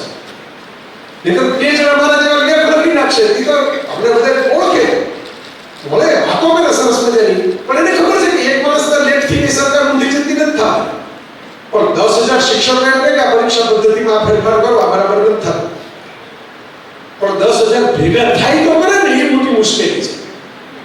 એટલે હું તમને કહું છું કે તમે આજે છોટાઉદેપુરમાં એક ઉત્તમ ઉદાહરણ પૂરું પાડ્યું. હું ભૂલી ગયો તો મેં રાકેશભાઈ કીધું મને નથી લાગતું કે આ પ્રોગ્રામ થાય, આ ભેગું થાય એવું લાગતું નથી, બરાબર. આટલા જિલ્લા છે ગુજરાતની અંદર, આટલા લોકો છે, બરાબર. હું ઘણી જગ્યાએ જાઉં છું. ક્યાં જાઉં? સંસ્થા પોતાના શિક્ષકોને ભેગા કરીને બેસા. બરાબર, તમે તો ઓળખો છો નંદકુંવરમાં ભાવનગરમાં ભરતસિંહ ગોહિલ છે, એને તો એટલો મોટો સ્ટાફ છે, એમાં જ હોલ પડી બધે ભેગા કરે, બરાબર. એવા અમારે અલગ અલગ સ્કૂલ વાળા મિત્રો છે, અલગ અલગ કોલેજ વાળા મિત્રો છે, બધા એમ કે આપણા ટીચર્સને ટ્રેનિંગ આપવા આવવાનું છે, આપણા ટીચર્સને ટ્રેનિંગ આપવા આવવાનું છે. પણ આ વર્ષ 2026માં, અને હું તો કોવિડ પછીના 22 થી 26 ગણી લેવાનો ને, કોવિડ પહેલા તો હજી થોડાક આવા કાર્યક્રમો ઘણા થતા, કોવિડ પછી ધીરે ધીરે ઓછા થઈ ગયા. 2022 થી 2026માં આવી રીતે આખા જિલ્લાના શિક્ષકો એક સાથે ભેગા થઈને સાંભળવા બેઠા હોય એવો કાર્યક્રમ છોટાઉદેપુરે ટ્રેન્ડ સેટ કરી ગયેલો. અમદાવાદ જિલ્લાના આખા શિક્ષકો ભેગા થયા હોય એવું મેં નથી જોયું, બરાબર. આ મોટા જિલ્લાઓની વાત કરું છું. હું રાજકોટમાં રહું છું, હજી રાજકોટ જિલ્લામાં આખા શિક્ષકો ભેગા થયા હોય એવું નથી જોયું. હવે તો ઉપરવાળાએ કહી દીધું કે હવે પૂરું કરો. તમારો એક આનંદ છે અને તમને સંભળાવવું જોઈએ. હું બોલવું એ મહત્વનું નથી, તમારા કાન સુધી પહોંચે એ મહત્વનું છે. એટલે હું નીચે આવ્યો. હું તો ખરેખર વચ્ચે જ ઉભરીને વાત કરવાની મૂડમાં આવ્યો તો મારી ચાલુ થઈ. તમે ઈરાદા સારા રાખો ને તો જેમ ઉપરવાળો વિઘ્નો આપે ને, ઉપરવાળો થોડી તેરવાની કસોટી કરીને પછી આવું સગવડતાય આપી દે. વિચાર કરજો. Thank you. જો આ પણ માણસાઈ છે. એમને જો ભાઈ ઊંચું જોઈ ચાલે છે, વચ્ચે પગથિયું હોય નહીં દેખે તમને પડશે. તો તમને આ સારું છે, એક રીતે લાઈફ ગઈ ને તો હું તમારી નજીક આવી શકું. તે આમાંથી કેટલાય જરા દૂરથી જ જોયા હતા, બરાબર. તો આ નથી પહોંચી શકું. તો જેને આમ તમારે બહુ ડોકતા કરવાની જરૂર નથી, કરોડરજ્જુનો મળકાપ દુખાવો ન કરતા, બરાબર. હું હરતા ફરતા વાત કરું તો ખાલી સાંભળજો, આપણી વાત તો અમે પૂરી થવાની. હું બોલ્યો તો છેલ્લી 10 મિનિટની વાત છે મારી. છેલ્લે જે વાત માણસાઈની કેવી છે ને, આ જ કેવી છે. આ કુદરતી, આ કઈ પ્લાન નહોતો કર્યો, મેં કીધું નહોતું બોલું પછી લાઈટ જવા દે. માણસાઈ એટલે આપણે થોડુંક એક્સ્ટ્રા કરીએ, થોડું. તમને ખબર પડે, અમારે ઘરમાં એક જૂના દૂધવાળા ભાઈ આવતા તો અમારી શેરીની અંદર, હવે તો એ યુગ નીકળી ગયો કે કોથળીમાં સીધે સીધું પેક થઈને ડેરીનું દૂધ આવવા માંડ્યું. પણ અમારી શેરીમાં એક બેનને સુવા મડાવી હતી, તેને ખબર પડી કે આવડું બાળક રોતું હતું, તેણે એક ટપુડી દૂધ વધારે આપ્યું છોકરામાં. એને નફા માટે નહોતું આપ્યું, પણ એમ કે આપણું આટલા વર્ષોથી આપણું દૂધ લે છે, હવે એને એક નાનું બાળક છે તો આપણે એક ટપુડી દૂધ કાઢી દઈએ, તેમાં કંઈ આપણા ઘરની અંદર કંઈ 2 રૂપિયા ઓછા નથી થઈ જવાના. આ માણસા. એટલે મારા મિત્રો આવા ઉદાહરણો મેં જોયા છે, હું શીખું છું એની પાસે. એક સામાન્ય દૂધવાળો, તમે અપેક્ષા ન રાખી શકો કે બહુ ભણેલો છે, તમે અપેક્ષા ન રાખી શકો કે બહુ ઉદાર કે શ્રીમંત છે, કોઈને ગાડી બંગલા છે, પણ એને એટલી ખબર પડે છે કે આપણા કોઈને સારો પ્રસંગ છે અને ખુશખુશાલ છે તો આપણે એક ટપુડી દૂધ વધારે આપવામાં ગરીબ નથી થઈ જવાનું. આ બસ એક ટપુડી દૂધ જ આપણે શિક્ષણમાં વધારે આપવાનું છે, બીજું કાંઈ વધારે કરવાનું નથી. દરેક પોતપોતાની રીતે પ્રયત્નો કરતા હોય ને તો જ તમે સમાજના અત્યાર સુધી અહીં ટકી ગયા હો. પણ સાઈરામ દવે એવું કહે છે, બરાબર, કે શક્તિ બધા પાસે હોય છે પણ સહન શક્તિ શ્રોતાઓ પાસે હોય છે, બરાબર. કારણ કે સહન કરે બિચારા ક્યાં જાય, પણ તમે આટલા રસથી સાંભળો છો, હજી તમને રસ છે, લોકો ફેરવી જુઓ છો, બરાબર. એમ નથી કહેતા કોના પાછળ જે એને ક્યાં દેખાવાનું છે, સરકી જાવ આમથી, આ દરવાજો ખુલ્લો જ છે, બરાબર. એ બતાવે છે કે શિક્ષક તરીકે તમે ખરેખર કેટલા સારા ચરિત્રવાન મિત્રો છો, કેવા મજાના શિક્ષકો છો કે તમને ખબર પડે જ છે, રસ પડે જ છે. જેમ તમને મારું થોડું લંબાઈ જઈને કંટાળો આવે એમ યાદ રાખવું, ક્લાસમાં લીધે કંટાળો આવે આપણું લંબાઈ જઈને, બરાબર. બોલે બાપુનું યાદ કરતો તો ને, શિક્ષકની એક કથા કરી. બહુ સરસ વ્યાખ્યા આપી. શી એટલે શિસ્ત રાખવી, ક્ષ એટલે ક્ષમતા ઓળખવી, અને ક એટલે કળાનો ઉપયોગ કરવો. શિક્ષકને 3 વસ્તુ જોઈએ. શિસ્ત રાખવી પડે, ક્ષમતા ઓળખવી પડે, કોની કેટલી છે દરેકની એક સરખી ન હોય. બરાબર? કોકની 200 ml પાણી પીવાની હોય, કોકની 500 ml પાણી પીવાની હોય, બધાને એક સરખું પીવો. બરાબર? તમે જંગલમાં જઈને કહો કે જે ઝાડ ઉપર પહેલો ઠેકડો મારે ને જંગલનો રાજા માત્ર રાજા થઈ જાય. બગરનો વારો ન આવે, હાથીનો વારો ન આવે, સિંહનો વારો ન આવે, એક વારો ન આવે. તો ક્ષમતા ઓળખવી પડે, શિસ્ત રાખવી પડે, અને કળા હોવી જોઈએ. થોડી હમણાં જે વાત કરી થોડી રમૂજની, થોડી ગીત સંગીતની, થોડી વાતની, થોડું જ્ઞાન ભેગું કરવાની આ કળા હોવી જોઈએ. તો બાપુ કથામાં હોય ને પછી ઘણી વખત બેસવાનું આવે એક જ પોઝિશનમાં, હવે વાળા ઊંચા નીચે થઈને સરકી જાય. બાપુ તો સરકી ન હોય કે ચાલો ક્લાસે મંગાવી ન હોય તો એ હસતા હસતા એમ કે વર્ગખંડમાં કોકને સજા કરી હશે એટલે આપણા ભાઈમાં આવ્યું છે કે આપણી ઉપર કેમેરો હોય આપણે તો ઊભા ન થઈ શકીએ, બાકીના ઊભા થઈ જતા ને ભૂખ લઈ ગયો એટલે જે થાય આગળની કથાનું હવે કાલે સાંભળી લેશું. તો મારા મિત્રો, આ સારા માણસની વાત મેં એટલે જ તમને કરી હતી. સારો માણસ હશે ને સારો ભાવક હશે. મને ગાતા ન આવડે પણ સારું ગીત સાંભળતા તો આવડે ને. મને ધારો કે રસોઈ બનાવતા ન આવડે પણ સ્વાદ પારખતા તો આવડે ને.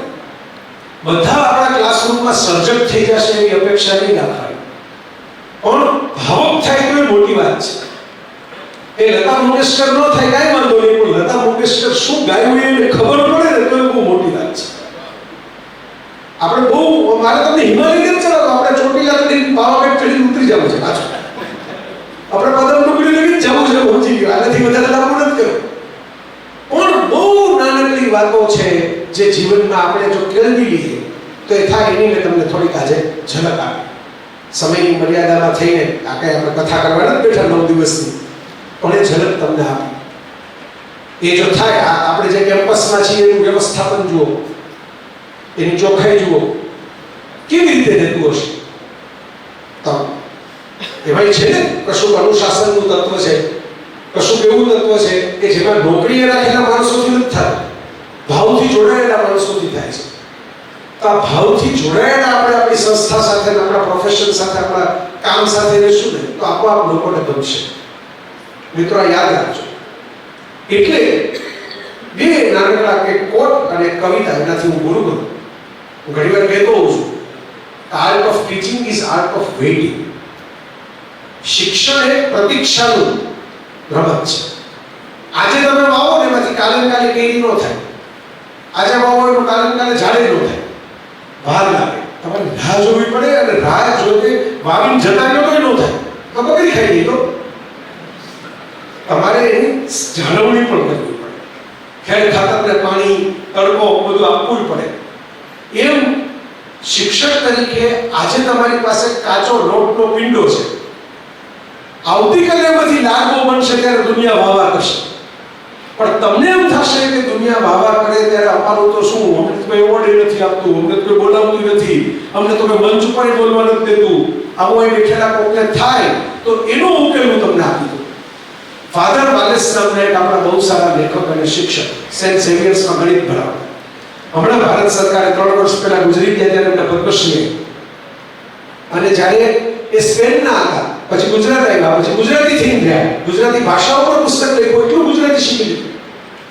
એમનું એક સૂત્ર હતું, ઘેર ઘેર માટીના ચૂલા એવી કહેવત છે આપણે ત્યાં. તો બધી નબળાઈ તો બધે હોય, તો એમ કે ઘેર ઘેર સોનાના ચૂલા, કે નબળાઈ બધે હોય, સારા બધે હોય. આપણે સારા નથી જોતા, ખાલી નબળાઈ જ જોઈએ છે. દાળમાં મીઠું ઓછું કેમ પડ્યું જોઈએ કે નહીં છે, પણ ચટણી કેટલી સરસ ખાધી છે નથી જોતા. તો એ ફાધર વાલેસનું બહુ મોટી ઉંમરે સન્માન રાખવામાં આવ્યું અમદાવાદમાં. ગુજરાત વિદ્યાપીઠમાં સન્માન હતું. ગુજરાત સરકારના બધા આપણા મોટા મોટા મંત્રીઓ અને બધા હાજર, અને ચાંદીનો ચરખો ગાંધી બાપુને આપવામાં આવ્યો. આ ફાધર વાલેસને જ્યારે સન્માન આપવામાં આવ્યું ત્યારે હું ગયો હતો, કે મારે હાથે ફ્રેક્ચર હતું, મને હજી યાદ છે. તો ટેક્સી કરીને ગયો હતો. ત્યારે તો કાર હતી નહીં ઘરની, એટલે બસમાં જવાનું એટલે કારણ કે ફ્રેક્ચર વાળો હાથ હતો, મેં કીધું વળી બસમાં ધક્કો લાગી જાય, વળી બધું બીજું થશે. તો હું ગયો, અમે 2 મિત્રો ગયા હતા ટેક્સી કરીને. ફાધર વાલેસે સન્માન સ્વીકારીને એમના બોલ્યા કે મારું સન્માન આજ સવારે થઈ ગયું. એટલે મેં મારી ભેગો જ આવ્યો તો ભાઈ બંધને કીધું, મેં કીધું ટેક્સીના આટલા ખર્ચા ખબર હોત તો વહેલા આવત ને. આપણે તો ગુજરાતી છે ને, પૈસા વસૂલ થાય ને આટલા ટેક્સીના પૈસા. એ હાલના પ્રોગ્રામની ખબર હતી, હવારનો પ્રોગ્રામ તો કોઈ કીધો નતો કઈ બાજુ છે. તો ફાધર વાલેસ એટલું બોલ્યા કે હું ઘણા વર્ષ અમદાવાદ પાછો આવ્યો, રિટાયર થઈ ગયા પછી તો મારા વતન જતો રહ્યો. તો પાછો આવ્યો, સવારે મોર્નિંગ વોક કરવા નીકળો તો એક બાઇક વાળો મને તેમ છે કે હમણાં ભટકાઈ જશે તો નજીક આવી ગયો. તો ઊભો રહી ગયો. તો એ નીચે ઉતરો, એની દીકરી છે એ બાઇક પર ભેગી બેઠી હતી. એને કીધું કે પગે લાગો, અમારા સાહેબ છે. ઓલી છોકરીને તો કઈ ખબર જ ન હોય હું કોણ છું, પણ છતાં એ પગે લાગી બાપુજીએ કીધું એટલે.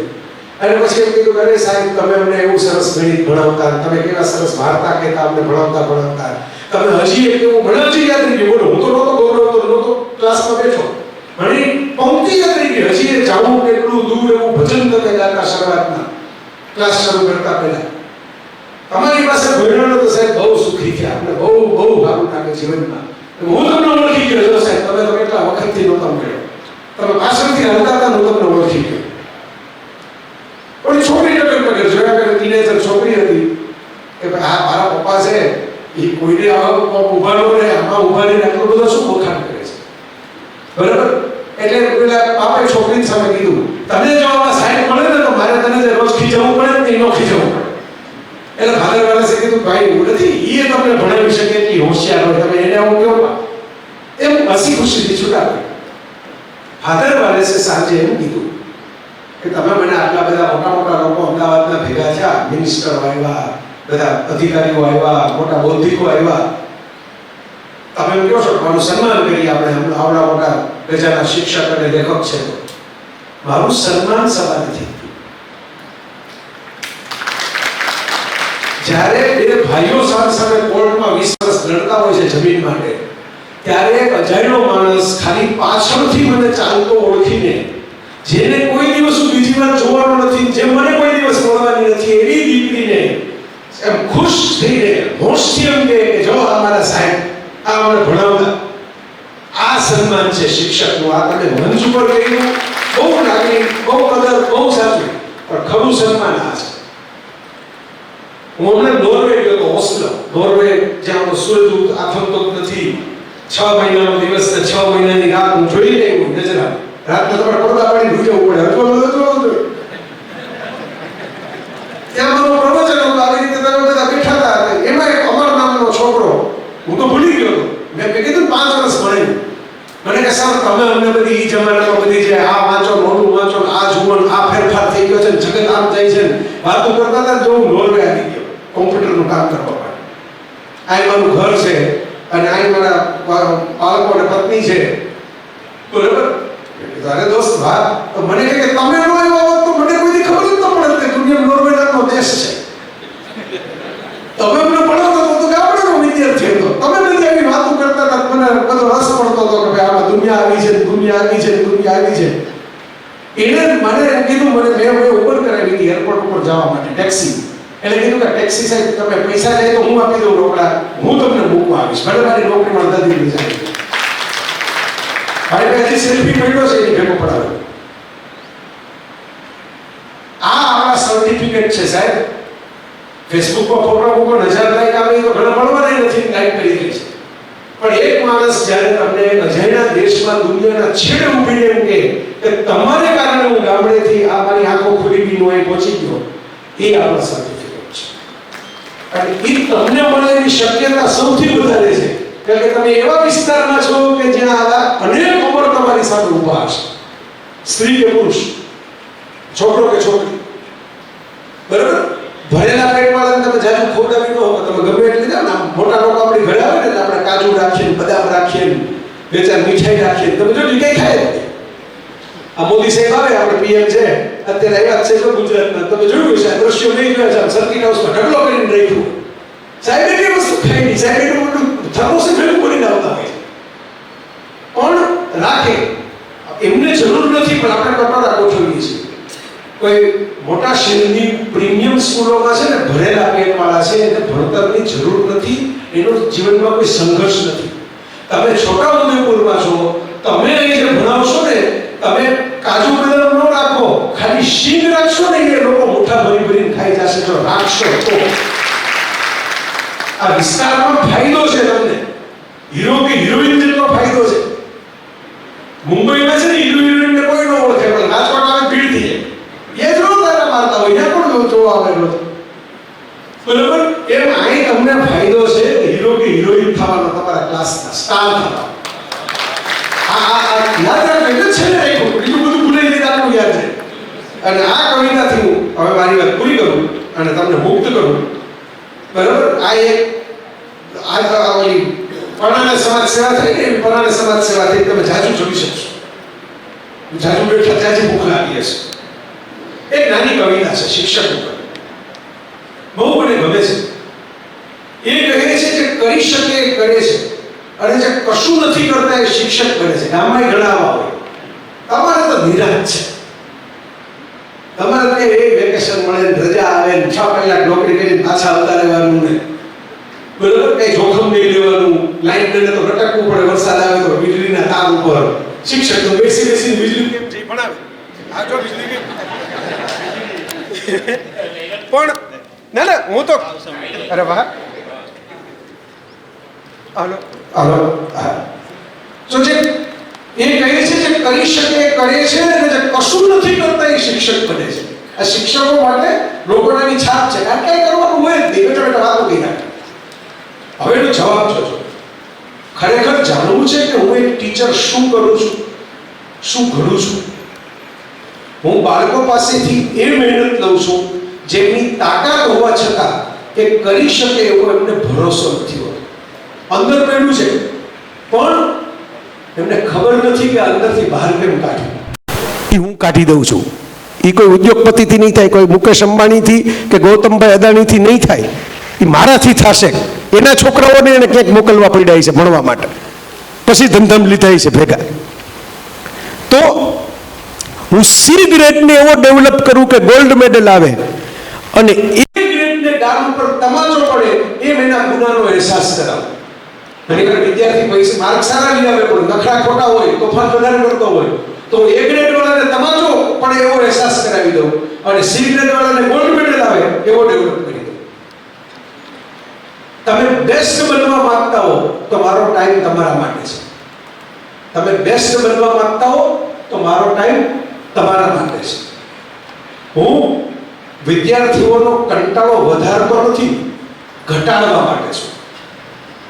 હું વિદ્યાર્થીઓના મા બાપને જે ખબર નથી કે મારું બાળક કેવું છે એ ઓળખાણ કરાવી શકું છું. શિક્ષકને જેટલી દ્રષ્ટિ હોય તો એ મા બાપને કહી શકે તમને ખબર નથી કે તમારી દીકરી તમારો દીકરો કેવો છે. લાયકાત હોય તો પણ ને લાયકાત ન હોય તો પણ બે વસ્તુ શિક્ષક જોઈને કહી શકે કે ભાઈ આ બરાબર નથી, આના લક્ષણ બરાબર નથી, આ ખોટા રસ્તે જશે, વાળી લેજો પહેલા. હું શું બનાવું છું? હું જીવવા જેવો માણસ બનાવું છું. હું વિદ્યાર્થીઓને વિષય શીખવાડું છું. હું એમને સવાલો પૂછતા કરું છું, અને જવાબ ન આવડે, ભૂલ થાય તો માફી માંગતા કરું છું. કાંઈ વાંધો નહીં, બધાને બધું ન આવડે, આપણે કઈ ગૂગલ નથી કે આપણે બધા જવાબ હોય, પણ સોરી કહેતા તો આવડે ને, મારી ભૂલ થઈ ગઈ, મને નથી ખબર પડી, સોરી. તો હું એમને લખતા, બોલતા, વાંચતા બધું શીખવાડું છું. હું એમની ભાષાને ટકોરા મારીને મઠાવું છું. વિદ્યાર્થીઓની ભાષા સરસ હોવી જોઈએ. હું એમના ગણિતને, એમના વિજ્ઞાનને એમને ખબર પડે એવી રીતે એમની પાસે પહોંચાડું છું. શિક્ષક શું કરે? હું એમને સમજાવું છું કે પ્રતિભા તો તમારી પાસે છે, પણ પુરુષાર્થના પગથિયા ચડશો તો એની કદર થશે. બરાબર? વૃક્ષ તો હોય, લાકડું તો હોય, પણ ઘરો નહીં ક્યારે મૂર્તિ ન બને. પથ્થર હોય પણ ઘરો તો પૂજાય. નહીં તો લોકો પાસે પગ મૂકી જ જતા રહે. આપણે કોઈ મંદિરે જાય, ચપ્પલ ક્યાં રાખી? પગથી. ઘડાયો નથી ને, ઘસાય. ઘડાય નહીં, ઘસાય. તો હું ટીચર છું, હું શિક્ષક છું. મારા પ્રયત્નોથી આ જગતમાં પરિવર્તન આવે છે. હું આખા વિશ્વને ભણાવું છું. તમે ભણ્યા નહીં હો ને મારી પાસે, એટલે તમને એમ લાગે છે કે હું શું કરું છું. આ ખુમારી આપણામાં હોવી જોઈએ, આ તાકાત આપણામાં હોવી જોઈએ. નેગેટિવિટી તો આવે મિત્રો, હું ઉપર જાઉં એટલી વાત કરતો પૂરું કરું. નેગેટિવિટી સંસારમાં આવે. તમે બધા વિજ્ઞાનના શિક્ષકો છો, ક્લાસમાં ભણાવતા હશો, સાદું બાયોલોજી છે 7મા 8મા ધોરણ સુધીમાં આવી જાય કે જે ખાવેલું ગ્લુકોઝમાં રૂપાંતર થાય. બરાબર, આવું જીવ વિજ્ઞાનમાં આવે છે.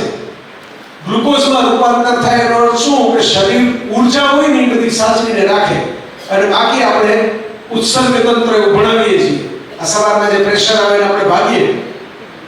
બરાબર, હું આવ્યો ત્યારે અમારે એક ભાઈ છે અહીં સેવા આપે છે મંદિરમાં, એ પહેલા જ પૂછી ગયા સાહેબ ફ્રેશ થવું છે? મેં કીધું ના, કમ્પ્લીટ. બરાબર, એ પૂછી ગયા જો પહેલા આવીને, કારણ કે આપણે મહેમાન આવીએ તો આપણે પૂછીએ કે તમારે ફ્રેશ થવું છે. શરીર કચરો સાચવતું નથી, આની સ્વિચ નથી. ગમે એવો મહાત્મા હોય એને જવું પડે. બરાબર, ગમે એવો મોટા નેતા હોય એને જવું પડે. આની કોઈ ઓફની સ્વિચ નથી. હું તો મોટો નેતા થઈ ગયો, હાથની લગી બંધ, તો બીજું ઘણું બંધ થઈ જાય. હાથની લગી બંધ થઈ જાય. તમને એમ થાય કે ખાવાનો ટાઈમ એવો આવી કેમ વાત ચાલુ કરી? એટલે ચાલુ કરી મારા મિત્રો કે શરીર શાસ્ત્ર છે ને આ ઉપરવાળાએ બનાવેલો કાયદો છે. કચરો નહીં સાચવવાનો, કચરો કાઢ નાખવાનો. શક્તિ સાચવવાની, ઊર્જા સાચવવાની, મીઠાશ સાચવવાની, ગ્લુકોઝ સાચવવાનું. તો તમે આવું રાખજો, આખી વાતમાંથી જેટલું મીઠું લાગ્યું હોય એનું ગ્લુકોઝ તરીકે સ્ટોરેજ કરજો, અને જેટલું નકામું લાગ્યું હોય એને હળવેકથી જવા દેજો. આ યાદો છે ને એમાં જો આ મારી એક સૂત્ર છે, આ તો કુદરતી છે, આ કંઈ ગોઠવેલું નથી. બરાબર, હું આમ જોતો ચાલ્યો ગયો એટલે આપણે ઓલું સાબુદ્દીનભાઈનો જોક છે ને તો આપણે હું ઊંચું કર્યું છે નીચું જોઈ કાઢીએ. બરાબર, તો इस तरह से हमने तय की मंजिल है. તમને મારી પાસે ત્યાં કાયમ મળશે. મેં પોતે જિંદગીમાં આજ રાખ્યું છે, પડી જાવ તો એક શીખવા જ મળે છે ને. इस तरह से हमने तय की मंजिल है. गिर पड़े, गिर कर उठे, उठ कर चले. બધા લોકોની કથા આ છે. હું કોઈ તમને અત્યારે દેખાડું, ઘણી